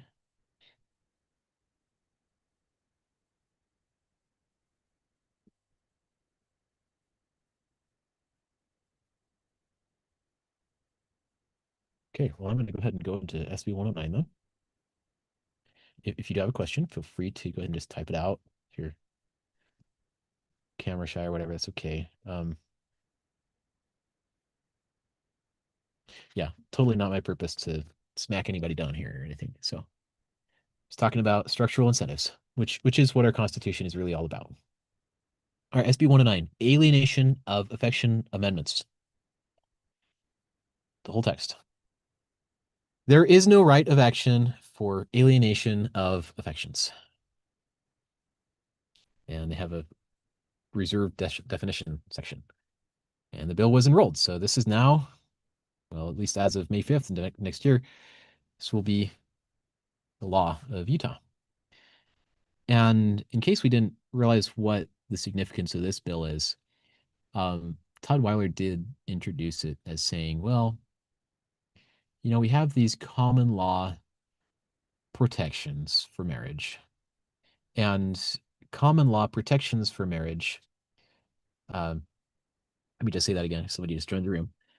Common law protections for marriage are not to be confused with so-called common law marriage. Common law marriage is the concept of people cohabit and therefore they are presumed to be married after a certain point or something like that, or that is the act of marriage. And um, I don't subscribe to that theory. I believe that marriage should be done in a legal and lawful way. That said, I think there are things around the theory of governments licensing marriage that we should re-examine.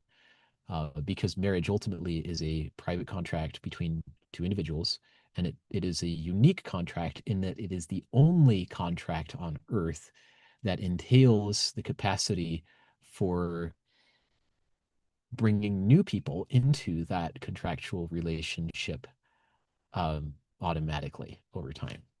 So it's a very unique, very precious institution. We should protect it.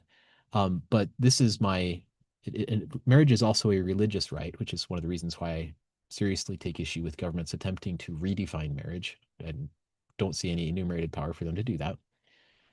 Because if they can redefine it, then, well, let me put it this way. We shouldn't be surprised that the Supreme Court tried to redefine marriage in the 2000s because Congress had already attempted to redefine marriage, a century and a half before that. And you can look into the history on that, but marriage is a religious right. And Congress attempting to redefine it violates the Establishment Clause, frankly. But what's going on here? There is no right of action for alienation of affections. So, in other words, there are no civil law protections or common law protections for marriage anymore.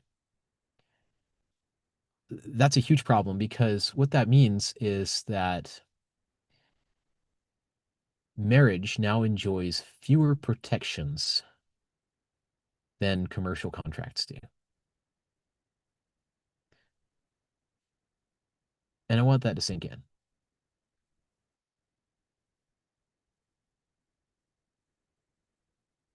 A marriage is treated as less valuable than an agreement to ship goods from point A to point B. And they accomplish that in this bill by saying there's no right of action. I mentioned earlier that the way that civil litigation, at least, is treated is that they have this menu essentially saying there's a right of action or a cause of action for X, Y, and Z. The modern theory, at least, being at least approximately that if it's not on the menu, you can't do it, or at least a judge can try to tell you that oh, that's not on the menu, or the legislature can say that this is not on the menu and you can't do it. But this violates the Utah Constitution's Article 1, Section 11, which says that the courts will be open. And so, like, we need to pay attention to that because, like, we need the ability to sue when things go wrong, and we need the ability to get redress. If we can't sue, this is probably a foreign concept to a lot of people. It's still mostly a foreign concept to me because I'm not a litigious personality. I don't suing someone is not the first thing that crosses my mind when I have a controversy. But there are times when you need to. There are times when your rights have been trampled on, or someone else's rights have been trampled on, and you need the ability to sue. And so specifically here, um, this is this one gives people who interfere in a marriage a free pass. So if there's a bad therapist, or say there's someone in seducing someone else, or uh, even a bad religious advice or something like that, that alienates affections, culminating in a divorce or a breakage of the marriage, then you have no remedy. So the effect of this bill is to, again, with the immunity trend we've already seen, governmental immunity, it immunizes people for interfering with marriages. So you can. Todd Weiler even said this in the committee hearing on this. He said that I was attending. He said that adultery is already decriminalized in our state, which is true. It was decriminalized a while ago, together with sodomy, and um, fornication has been decriminalized for a long, long time. Um, so this is something we need to look into. Is why is marriage treated at, like, it's like the bottom of the totem pole kind of thing, and yet, like, totally, adultery, fornication, etc., homosexuality, totally fine, right? Anyways, something to look at, something to pay attention to, because this really is, in many ways, this is a symbolic piece of legislation, but it really does declare the end of an era. It says marriage is not worth protecting using the powers of law, which it always has been, because this common law protections for marriage are, as far as I can tell, they're as old as marriage itself. And if we can just casually be like, well, this is outdated, we're gonna check it. Okay, all right. Um, Not okay. I'm not okay with that. All right. There were a ton more bills that were passed. Um, I might need to just look through a big long list of them to jog my memory on some of them. Oh yeah, signature verification revisions. We can go into that if anyone has interest. There were a number of these that I thought were just like, okay, this is just like regulatory stuff. There could be some good, there could be some bad. I didn't speak up on, the majority of bills because there's no way I could have. And so I'm not proclaiming myself to be an expert on all things legislation, but did learn quite a few things just by diving into this, and but water rights. I did have some concerns about that. I read a little bit about that, but I didn't spend a lot of time on it. Uh, Data center water transparency amendments. This one is a little bit of an exercise in compassion. As we look at a few provisions on this one, Jill Goford is the sponsor. Uh, in part, I'm correlating the sponsor just because I'm like, this is the person who sat up in the chair in front of the public committee hearings and advertised the bill and said, this is what it does.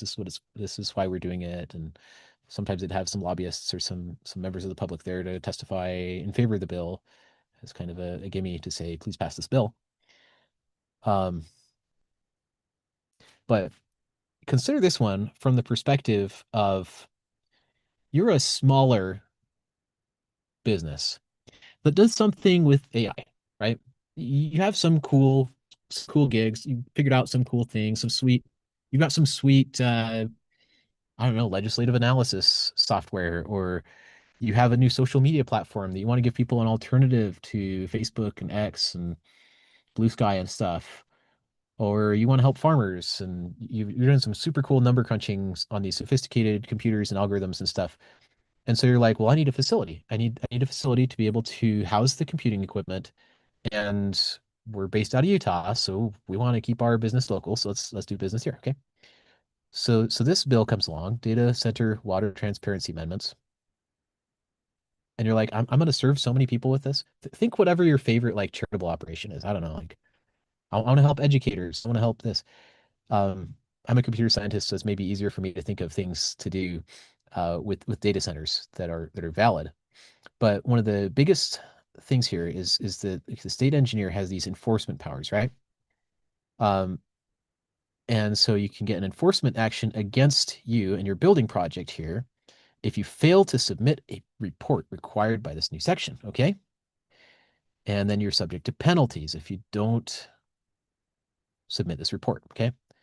Reporting by large data centers, as used in this section, so they're defining their terms, land use authority, large data center. Large data center means a facility with an annual water withdrawal of 75 acre feet per year or more that houses a group of network servers, computers, etc., consists of one or more buildings and total equals or exceeds 10,000 square feet. And just, I can tell you just ballpark, um, this is small. Like this is small for the to try to fit the definition of large data center. I think their original version of the bill said like 50,000 square feet. But just to give you an idea, yes, you do need water for some types of data centers, especially a lot of the more modern ones that use water-cooled computing equipment. And so basically, they're just saying, okay, figure that these numbers are fairly arbitrary for now. They're just kind of setting thresholds. They're kind of putting them out there and saying, okay, the grand total of 10,000 square feet, like a small residence is like, maybe a little under 2,000 square feet for a small family or something. So like this is just like five small houses or something. This is not a big data center. Um, but it includes infrastructure. Anyway, so they're defining all this stuff, saying, okay, now you shall give us the notice in writing about water consumption, right? And 75 acre feet is also not huge. I mean, you compare that to agriculture, which is also not the biggest. Let's see, the private farmers, at least not. You can follow Phil Lyman. He's got a lot of good stuff about the farmers and how much water they use and how they're using it responsibly, et cetera, versus other water consumption in the state. But I'm critical of things like saying, oh, well, this is bad because it's a data center, and I'm like, no, I totally get the whole tech bro argument, like subsidized stuff that you don't want to have, big tech, that's subsidized by our government coming in and stuff. But like 10,000 square foot data centers, not these are not the big players. Here we go. Oh, look, they changed it. Cool. This is I still don't approve of the bill, but I approve of I'm glad they did change this since I last saw it. But anyways, they said If the operator of a large data center fails to submit a complete report after receipt of the notice, the division shall impose a fine in accordance with the section of up to $100 for each day the operator of a large data center fails to comply with the subsection. I seem to recall in an earlier version of this that was like a much bigger amount of money. Let me look at that. Yeah, $10,000 a day. I mean, who writes that? Like $10,000 a day? Are you serious? Anyways, so I was looking at this because I've had various startup ideas and things, and most of those dreams never got off the ground because of regulatory stuff like this. To where it's like, I talked with my sweetheart when we were still students, starving students at school, and we're like, we could totally have like a, little food stand or something like that. They could just help students get breakfast for a buck or something like that while they're running up to campus or something. And then we looked at all the licensing requirements and all the permitting and all the food handling and oh, whoops, you also still have to have like a uh, whatever size facility as your primary base, even if you have one of those things, if you're serving any hot foods. And I'm just like, oh, okay. So like the materials and equipment and startup costs that we were thinking we could just barely maybe make it with our savings. Like, yeah, you need to at least double that just to cover the permitting and stuff. I'm just like, okay, no, that's a non-starter. But yeah, $10,000 a day. I saw this, and so I testified against this bill. And there's actually a news article that includes uh, some of my feedback. I forget if it's on this bill or a similar one. It was shutting people out of the ability to compete in some of these businesses. But sometimes it takes somebody who's thought about going and starting a certain business to look at one of these bills and say, hey, you know what? That's no, this is not a large data center bill. Um, it's actually targeting smaller data centers, and the fines are really aggressive. Like this $10,000 a day, excuse me, $3.6 million a year. And another lever that a bureaucrat could have here is that I think it was that submits an incomplete report, right? Complete report is not defined anywhere on this. So they can receive a report that's requested all this. I think they even had a use the word other information. That's right. That this report could require, quote, other information, and it doesn't specify what that other information is. So there's no definition of what information will be required, no definition of what a complete report is. So this is bureaucratic leverage right here, just to say, yeah, you filed a report, but oh, and we've received it like, I don't know, maybe 3 weeks ago. We've just been sitting on it, you know, without notifying you of what's missing, and we're still fining you $10,000 a day with your construction program held up. So I don't like giving the government that leverage, no matter what the argument is. So that's why I opposed that one. But yeah, it really does help to talk with people who have been in different shoes than you have and who work in different industry sectors and so on, so that you can get a feel for how might this actually hurt people.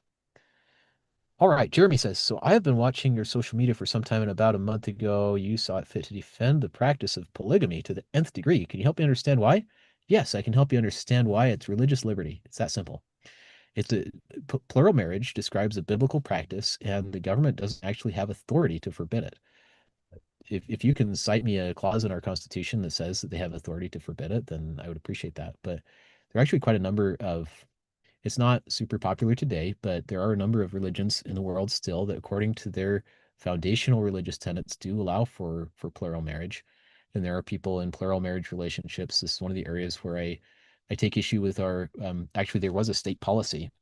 I don't know if the bill passed, but there was a state, there was a bill in the session, or maybe two of them, that dealt with redefining marriage and for immigrants and so on, to the point where immigrant families, if they're in a plural marriage relationship, for example, could be forcibly separated if they come here. And I don't think that's appropriate, especially in a world stage where we're going around causing all these foreign wars.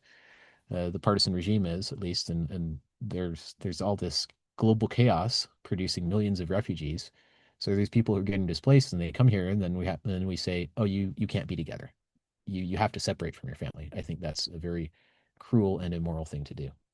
Um, as a state legislator, you will have to regulate the current practice of polygamy. What is your current stance on it? So I'm actually not running for the state Senate race anymore. I was running for State Senate District 21, and I've pivoted to the Congressional District 4 race for the federal government. And the reason for that is actually very much related to the plural marriage issue, because if you look at the Enabling Act for the Utah um, becoming a state for the Utah's constitution, it was required by Congress that the practice of polygamy be forever outlawed, right? That's a very, very strange thing for Protestant America, Bible believing Protestant America, to include in a provision that says you can't join our union unless you abandon this religious practice that's protected under the First Amendment. So that's a First Amendment violation. That is a premise of our state. So yeah, Jeremy, you have hit on the hinge point as to why we lost trial by jury as well. If you go through, this is why I keep referring people to the Edmunds-Tucker Act. So this is that. The Edmunds-Tucker Act, that was used as that was weaponized to by Congress targeting a particular establishment of religion.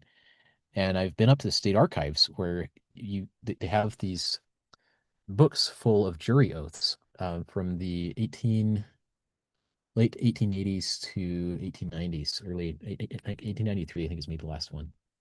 And these jurors are signing an oath that says that I promise that I am not sympathetic to this religion or its beliefs or its value system, and I forever disclaim this value system, and that was being used as a prerequisite to their being allowed to serve on a jury. And you can see this in the Journal of Discourses, the leaders of the church calling that practice out for what it was, because it wasn't so the jurors in these panels were not, it wasn't an impartial jury of one's peers. It was a panel of their sworn enemies.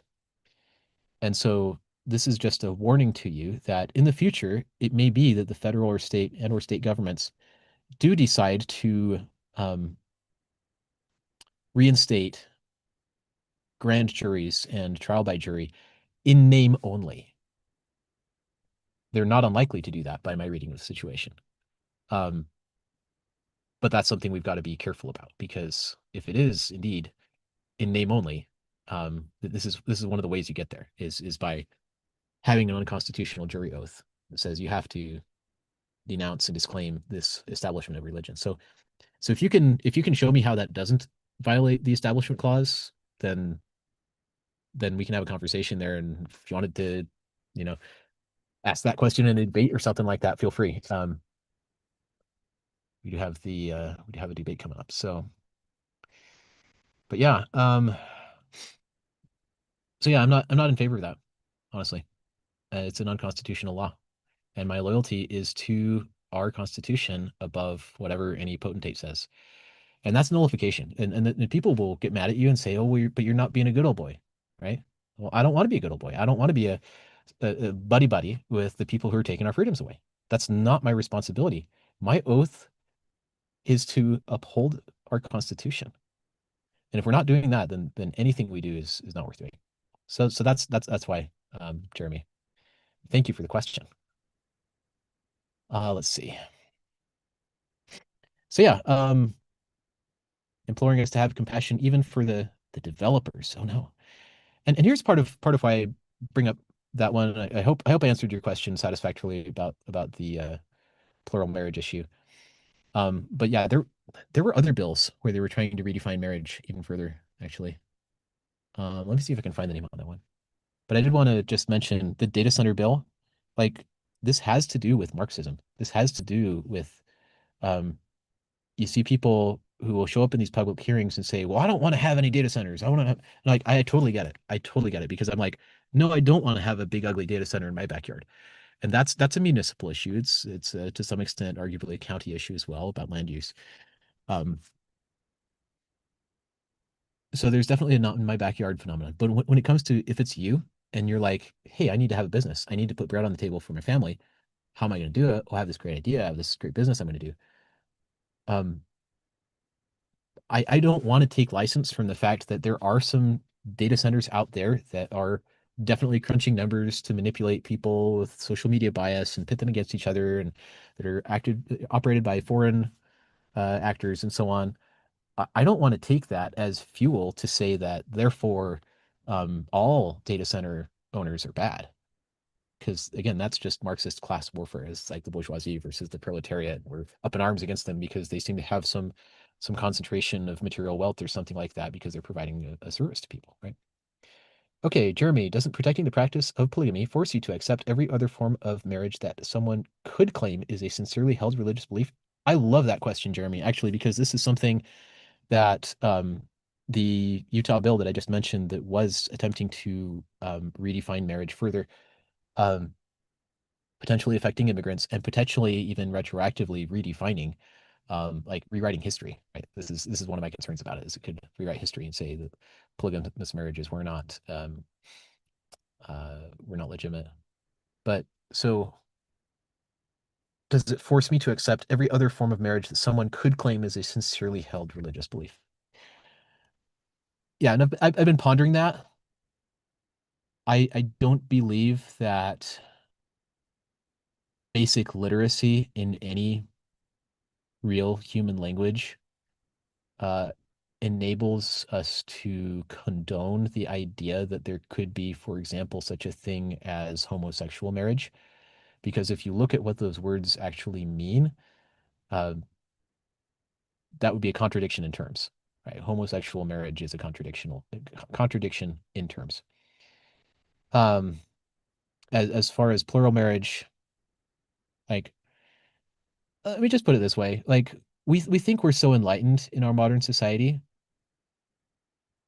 The truth is, we're one of the most degenerate civilizations ever to live,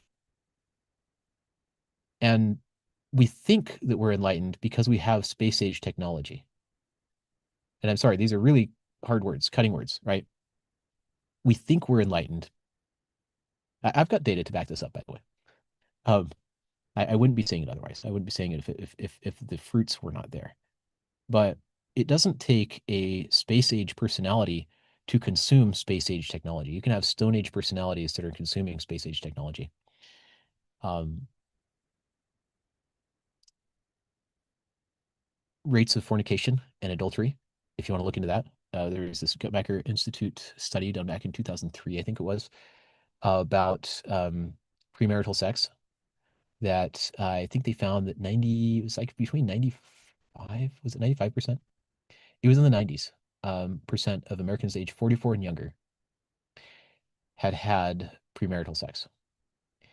And yet this is the populace that's trying to lecture people like Joseph Smith and Brigham Young and Abraham on having multiple wives that they care for. So I'm like, until we settle that hypocrisy, Jeremy, until we cast the beam out of our own eye civilizationally, I'm not going to buy into the idea that the Roman imperial model is correct because we inherited this norm that you're talking about from the Roman Empire. The Roman Empire was almost unique in that regard, and the Roman Empire, its leaders were extremely hypocritical in this regard because while they gave lip service to monogamy, it was the norm for them to have multiple mistresses and to patronize brothels and so on. So this norm that you're talking about has evidently like rarely been lived in society. And if you want to talk Book of Mormon stuff, we can do that. But like we can talk about commandments issued by God through prophets, but I'm talking about public policy here. And my simple insistence is that we have to tolerate religious freedom. And um, I take some flack for taking this position, but I very much believe in not demonizing Islam, for example, because I don't believe that Muslims are evil people who should not be allowed to practice their religion. I just don't buy into that. Um, People will say, well, what about Sharia law and stuff? I'm like, okay, right. If somebody mutilates someone, if somebody murders someone or whatever, you can hold them accountable by due process. But if they don't, then you're just trying to persecute them or prosecute them because of their beliefs. That's out of bounds. No law against a person's belief can be legitimate because then we're just thought policing, right? So I'm to try to maybe cut to the directly to the core of your question, your argument here, Jeremy. I would say no, I'm not in favor of thought policing at all. But I would love to I would love to understand better how to do that. All right, you're you're digging deep here. All right, let me answer this question here. Okay, but if my religion believes in animal sacrifice or I should marry my cat, is the government required to protect those rights? Um, I would answer. I'll answer that in a principled way from my own conscience. Animal sacrifice has been practiced for generations by almost every culture and society. That is not necessarily um, that by itself does not condone the practice.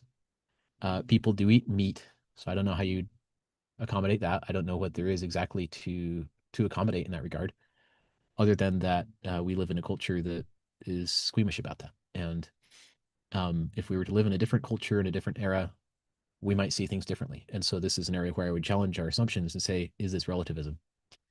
Um, but I don't categorically see forbidding animal sacrifice, for example, as something that is the prerogative of our constitution or of constitutional government to do, or that I should marry my cat. You don't have a right to marry a cat. Just going to say, by definition, that's not consistent with the meaning of that word. So, and this is why I say we need to affirm the meanings of words, because that's how we understand our Constitution and apply it. All right. If you will forgive me for just one moment, I might go digging for a power cable. So I am slightly different venue. All right, here we go. But yeah, feel free to keep the questions coming. I might go look up that marriage bill right now. 110. I think it was 110. Marriage amendments. Before May 5th, 2027, individual may file a petition with a court to validate and make legal a marriage that is not solemnized in accordance with this chapter. So you can apparently petition a court to get an exception to the official definition of marriage. So that's an interesting in there. I'm reading that correctly. And on a filing of a petition described in that subsection, the court may enter an order validating and making legal a marriage that is not solemnized in accordance with the chapter if the court establishes that marriage arises out of a contract between two individuals of legal age, capable of giving consent, and legally capable of entering a solemnized marriage under the provisions of the chapter, who have cohabited, who mutually assume marital rights and duties and obligations, who hold themselves out as having as and have acquired a uniform and general reputation as spouses.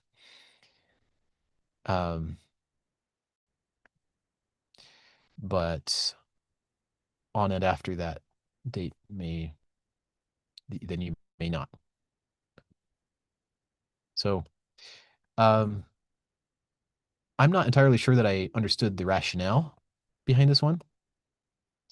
Some of these bills are actually kind of opaque. Their sponsors are not like, sometimes they just don't even give you a reason.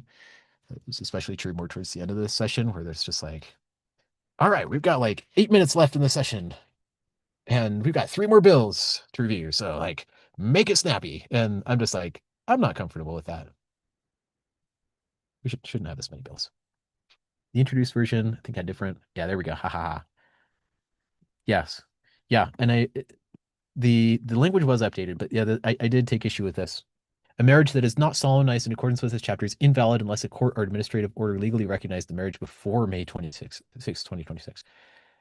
And that kind of blanket prohibition on marriage, which is again a religious right and a private contract, um, whoa, that's like you could invalidate an awful lot there and be doing a lot of damage with that. And claim to be doing someone a favor, I'm sure.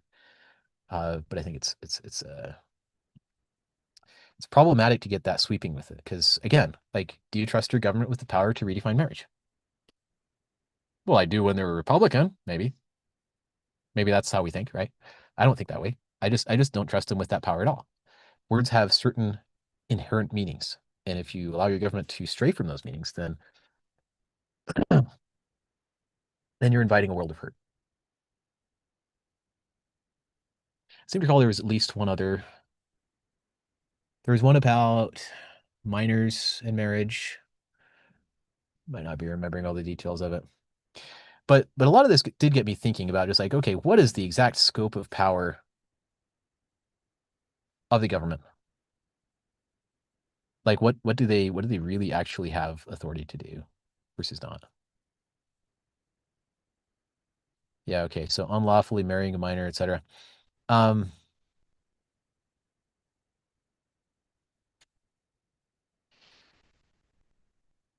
I think that there was a bill sponsor who told me something that was really jarring about this bill. And I was still trying to parse it.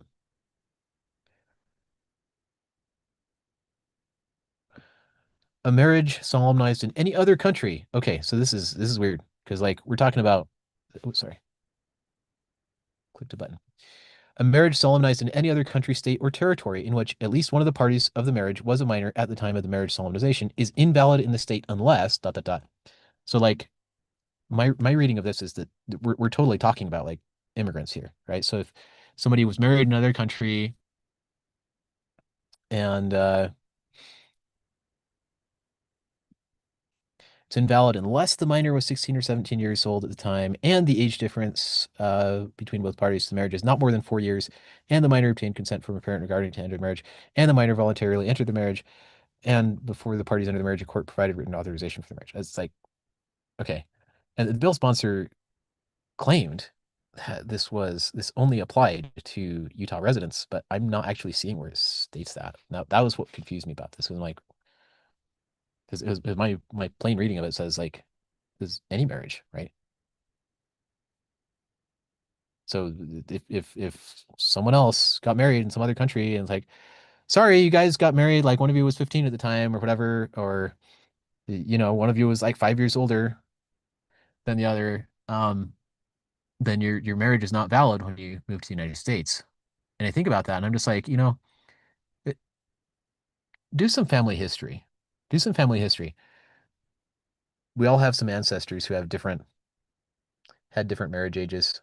And I'm not necessarily averse to us having regulations around forming new marriages within our state that are sensible. But I have to admit, I think the jury's still out on that one to see what is the exact scope of power because I do see it potentially separating pre-existing families, and I see that as problematic.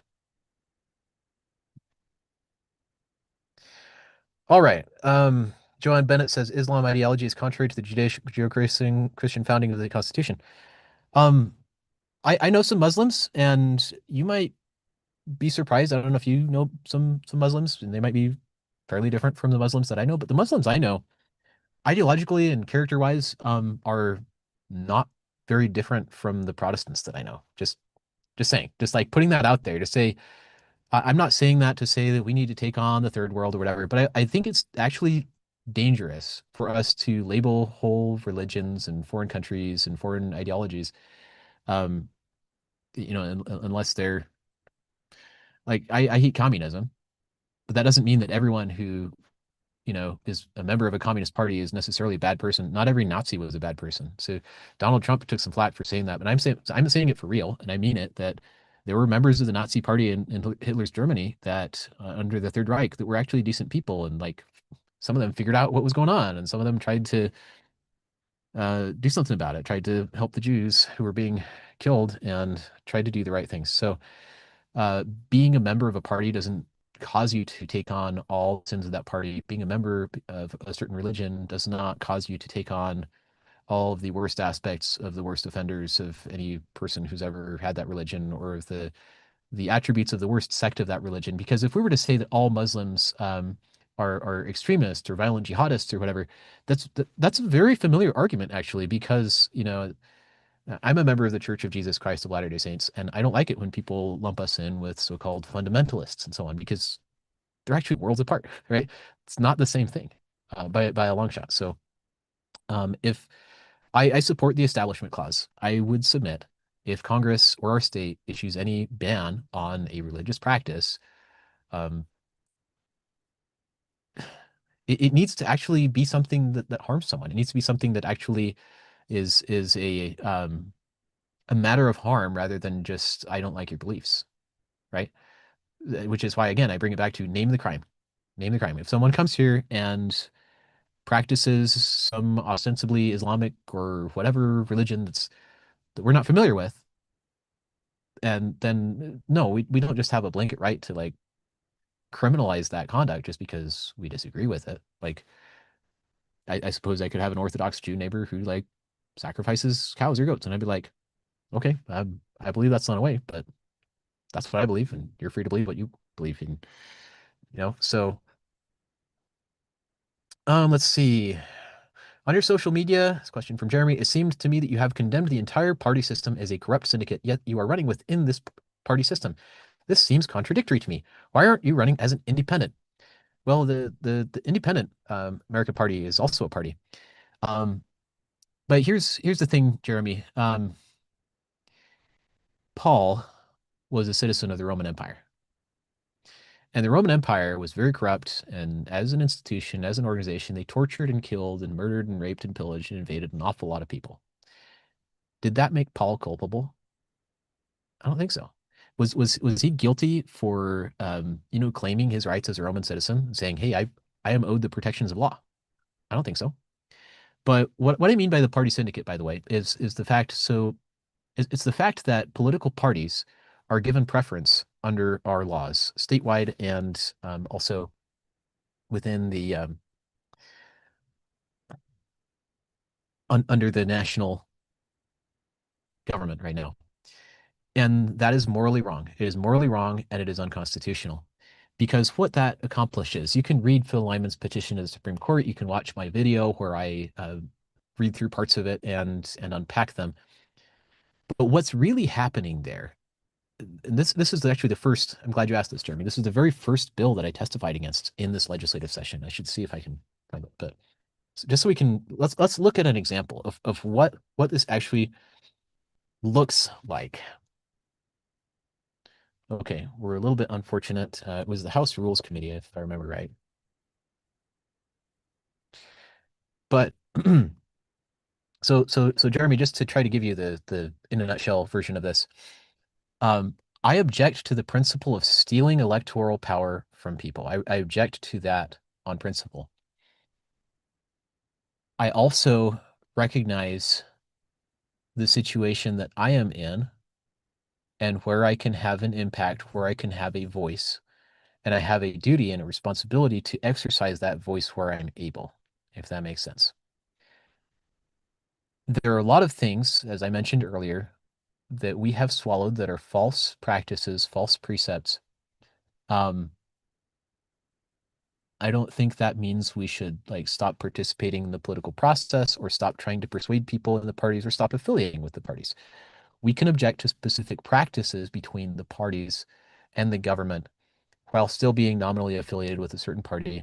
We could even bounce from party to party, and I wouldn't care. Like at this point, I do not care anymore if people are like, "Hey, I was a Democrat last year, I'm a Republican now, and I'm probably going to be an independent next year, or whatever, or I'm a Republican, I'm voting Democrat next." I don't care. You know why I don't care? It's because our government has no authority to forbid that. But there's a lot more I can dive into, Jeremy, if you want me to on that. I'm just I would really like to find a House Rules Committee just to give us an example of what like no. I want to look at bills. Yeah. Yeah, was this was the first one. HR 1. Is that yeah, there we go. Okay. So let me give you a worked example of what I'm objecting to. So this is HR 1, amendments to House rules. So this is like baked into the law, the rules of how laws are made, right? And this resolution defines a minority leader and a minority party. Okay. My first question was why, right? Okay, and they have a majority vote concept already in here, but now they have a minority leader, means the highest ranking individual elected to the minority party, and minority party means the political party in the legislature with the second most members. This was justified to me when I questioned it by the legislative committee, by the House Rules Committee, or by a member of it, as well. You got to have representation, right? So you have this party that represents the majority, and you have this party that represents the minority to ensure that the interests of the minority are cared for. I completely reject that argument as fallacious on its face because the very fact of one political party being designated the minority party in no way implies that that single minority party is necessarily representative of all minorities. Nor is it even the case that the existence of a party, that there's a representative of a party, nowhere is it mathematically, logically, or in any way sensibly implied that because you are of this party, that you're therefore representative of it. Does that make sense? And so making rules, making laws that respect a political establishment, that's what this is. I would be in favor of creating a, further declaratory and restrictive clause on our state government and on our national government that says you shall not make any law respecting a political establishment, that is a political party, right? Because if you make rules around, well, you get to have this special power if you're a member of this party, and you don't have that power if you're not. This is exactly what I objected to in that I learned about from Phil Lyman's petition, and I've taken it further than his petition did because I don't. It's true, Jeremy. I do want the party machinery to be dismantled. I want it to be abolished because we are being unfair to everyone else. And the only way that I'm seeing that it can be dismantled is from within.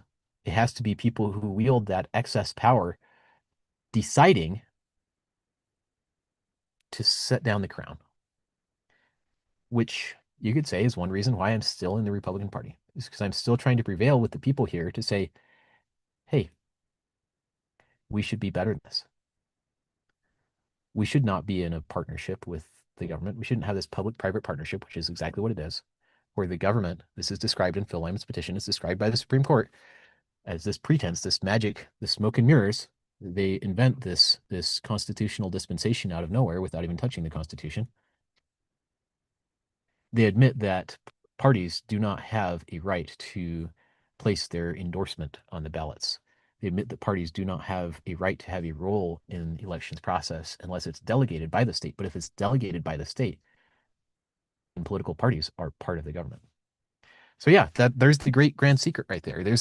I just spilled the beans on, like, yes, you found me out, Jeremy. Thank you. Um, but we need to put the crown down because if we can't see how we are being unfair to independents and others like unaffiliated, if we can't see how this process is unfair, then there's no hope that we will ever begin to be fair. And there's no hope that we will ever have truly representative government. We don't have truly representative government right now for the most part because indeed of the party system. I'm not saying that it's impossible to get a person that you want in office elected. I think it is true that you can. But we should ask questions like we should be very critical of this process and the system. For example, why did Ben Carson drop out of the race with the GOP nominations back in, what was it, 2016? He was running with Donald Trump because he seemed like he was a pretty good contender, and then he just kind of up and disappeared for like seemingly no reason.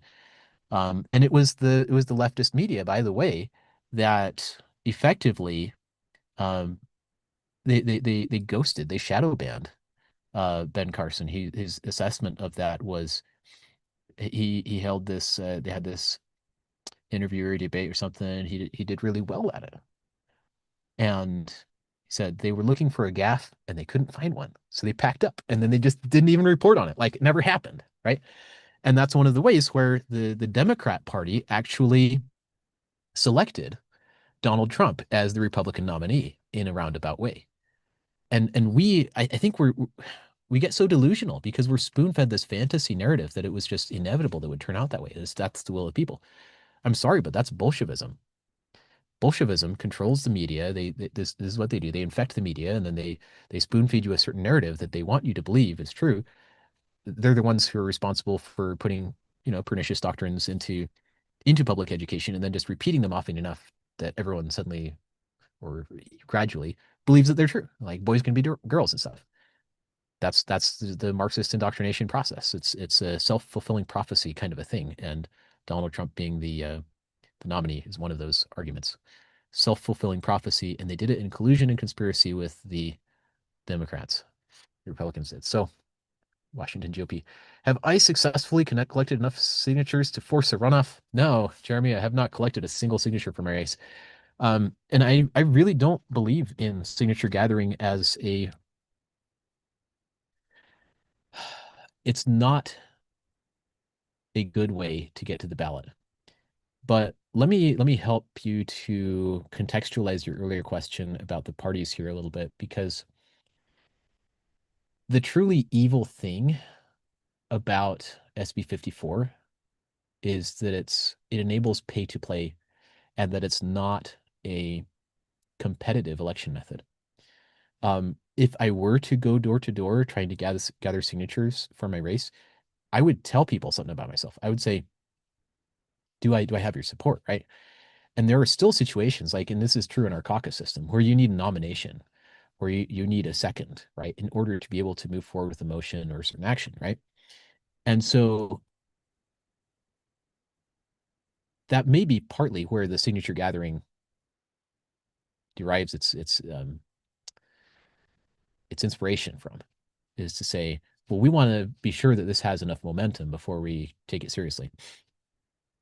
And I hate that because it's very lazy on the part of the government to say, well, you got to go gather signatures. And I did get some calls from people, from some BYU students who are like, hey, do you want some help gathering signatures? And I'm like, uh, I assume you're charging money, right?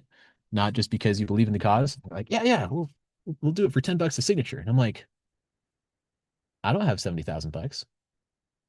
I don't have, you shouldn't have to have 70,000 bucks just to be able to get a place in a primary with your party for a congressional race. That is absolutely egregious. And so, yeah, I'm very much against the signature gathering bill, which is why I proposed a solution to it with constitutional vote and the Restore the Republic Act. This is what I'm about. Like, this is my primary message, if you will, to the delegates, is to say, hey, we don't have to be stuck with this silly SB 54 thing. We have bargaining chips at the table. We can do this. We can make headway. We can talk with these count my vote people. It's not treason to have a dialogue with them and say, hey, guys, like, what do you think of this? Like, let's restore the red, white, and blue election methods. So you guys can be happy and have your wonderful direct democratic primaries, and we can have our delegate elections, and we'll both be happy, right? Right? And the only way that I can really see that either side of this argument wouldn't be happy with that is if one or the other or both is determined to embrace tyranny. So they're like, no. We don't just want part of it. We don't want real checks and balances on our government. We want to control the whole thing, right? So yeah, as far as signature gathering, um, I don't blame Phil Lyman for gathering signatures because he has the connections to do it, and frankly, um, I suspect he has the money to do it too if he wanted to go that route. But he's last I heard, Phil Lyman was still doing the pure grassroots thing and just having enough people who are on board with him, and he does have the name recognition to pull it off and all that. And I don't know the status on his signature gathering or anything, but it is an impediment. It's a barrier, it's a hurdle to get into office. But the underlying problem too is that we still have this direct primary. So I would ask you a question, Jeremy. If you were in an election, if you were running for office, would you participate in a direct primary? Or would you just say, no, I'm just not going to do this on principle because this is a bad system? And I I have compassion, frankly, for the people who have left the Republican Party and for the people who have just stopped participating in elections altogether because they recognize that the system is rigged against them. And that's one of my misgivings with SB 54, is it's rigged. If you can get a good person to power with SB 54, with signature gathering, that's not an endorsement of the system. That's at very best, that's saying, well, congratulations, you worked within the system that you were given. And so you can protest a bad election system and still be forced to participate in it if you want to participate in it at all. And I'm not saying people are forced to gather signatures. But there are examples of that. There are examples of with the direct primary, the signature gatherers can force a direct primary. And I don't like that. I don't like that at all, actually. Um, and I'm not a campaign strategist by any stretch for anyone else's campaign. But Celeste Malloy gathering signatures, well, she's going to force a direct primary anyway, right? So Phil's like, well, pretty sure I can beat her at convention, but delegates are a mixed bag, and so I understand that. But anyways, I would submit for your consideration that there is a difference between paid signature gathering and actually having grassroots engagement to do it. And so I still respect Phil Lyman. I'm not one who's going to be like, oh, you're reneging on your principles because you're gathering signatures. I don't believe that to be true of him because, again, he's actually doing it through the grassroots.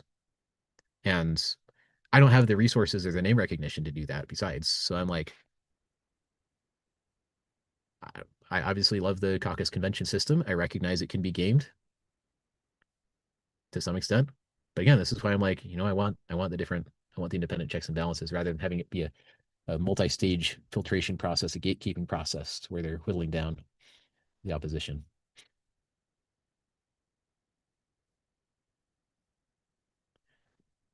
What the? We're almost at time here. How did we get this far in? All right. Well, there were tons of other bills that I didn't get to. Maybe don't want to end on the note of SB 203 and SB 204, but let me just show you a couple doozies here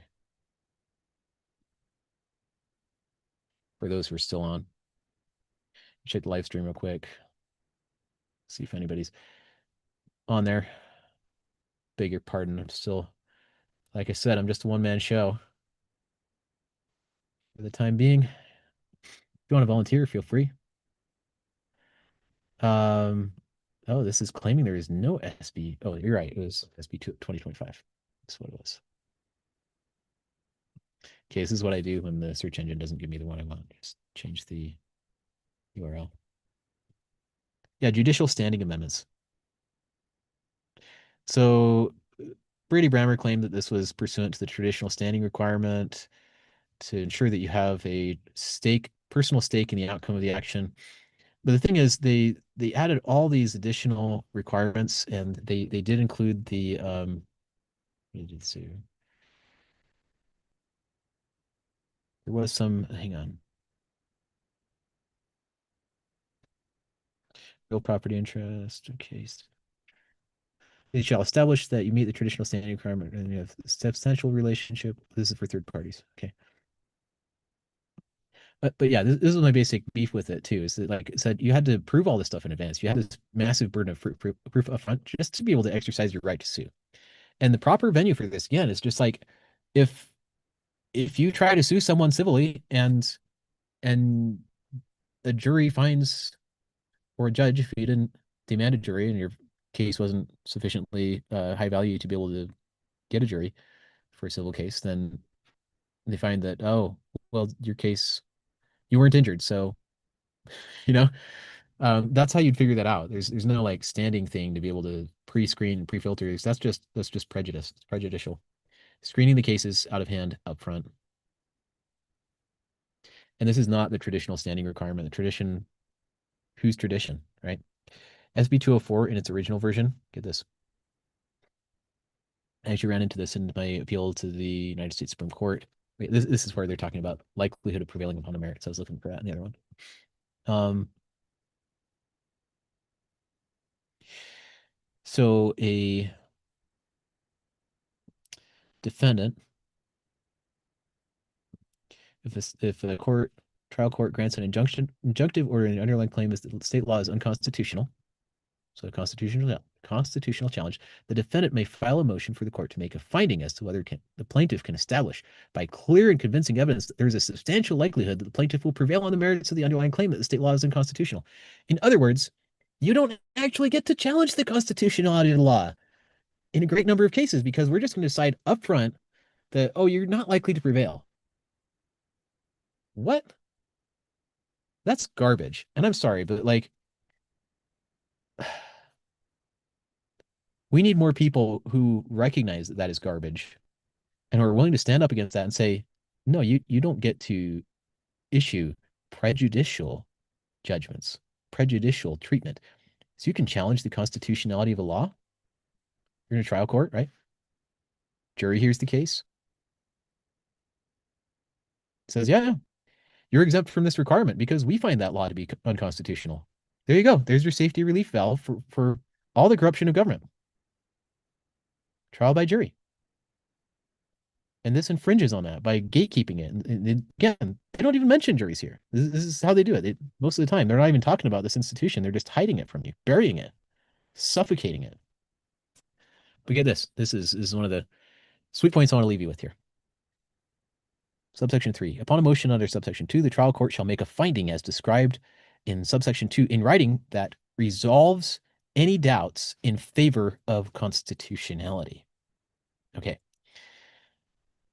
What that means, I got hit with this in my appeal to the Supreme Court. I said, hey, insurance mandates are unconstitutional. They violate due process. They take away property without due process of law. It's a presumptive judgment, just like this is a presumptive judgment right here, saying we're going to decide this matter before we've even allowed it to reach the body responsible for the verdict. We're going to decide in advance, right? And I got hit with the prosecutor during the appeals process with this thing that he called the presumption of constitutionality. And what that means is you're challenging a law, and this is the legislature invented this. The legislature invented this presumption of constitutionality.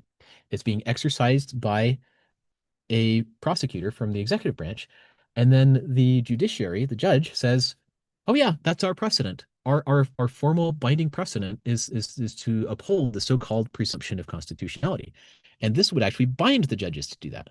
It's not even just a friendly recommendation. It says you have to presume that the law is constitutional. In other words, you're not even allowed to check to see whether it's constitutional in this case.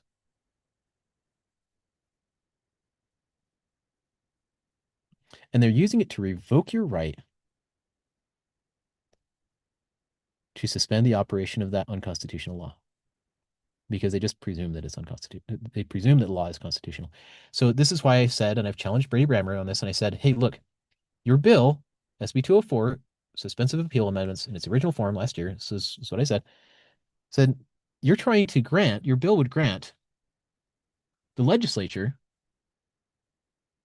powers of judicial review. You're not conforming to the separation of powers. You're giving yourself authority to declare, you're giving yourself power to declare your own laws to be constitutional. And you're instructing the judiciary to do so. And you're giving them this out to say, oh, you don't have to have a jury hear this case. Right? So restore trial by jury in 100% of criminal cases and in all civil cases above a nominal threshold of value. And then you will actually have judicial review and you will have constitutional review and you will be able to strike down bad laws. And the reason why we have so many bad laws is because we don't have trial by jury. Thanks for tuning in, everyone. We are at quitting time here. This has been enjoyable for me. And I'm going to sign off. Thank you for being delegates. Thank you for asking searching questions. I hope I've given you a lot to ponder. I've been pondering things too. I'm trying to solve problems here. I'm trying to apply the Constitution and get to where we need to be. The solution is in the Constitution, and things that are unconstitutional are not pursuant to it. So thanks very much, and hope to see you for those in Utah County at the convention on Saturday. And for those in Salt Lake County, I hope to see you at tomorrow night's meet and greet. I have a little event before that too, so check my calendar. Thank you so much.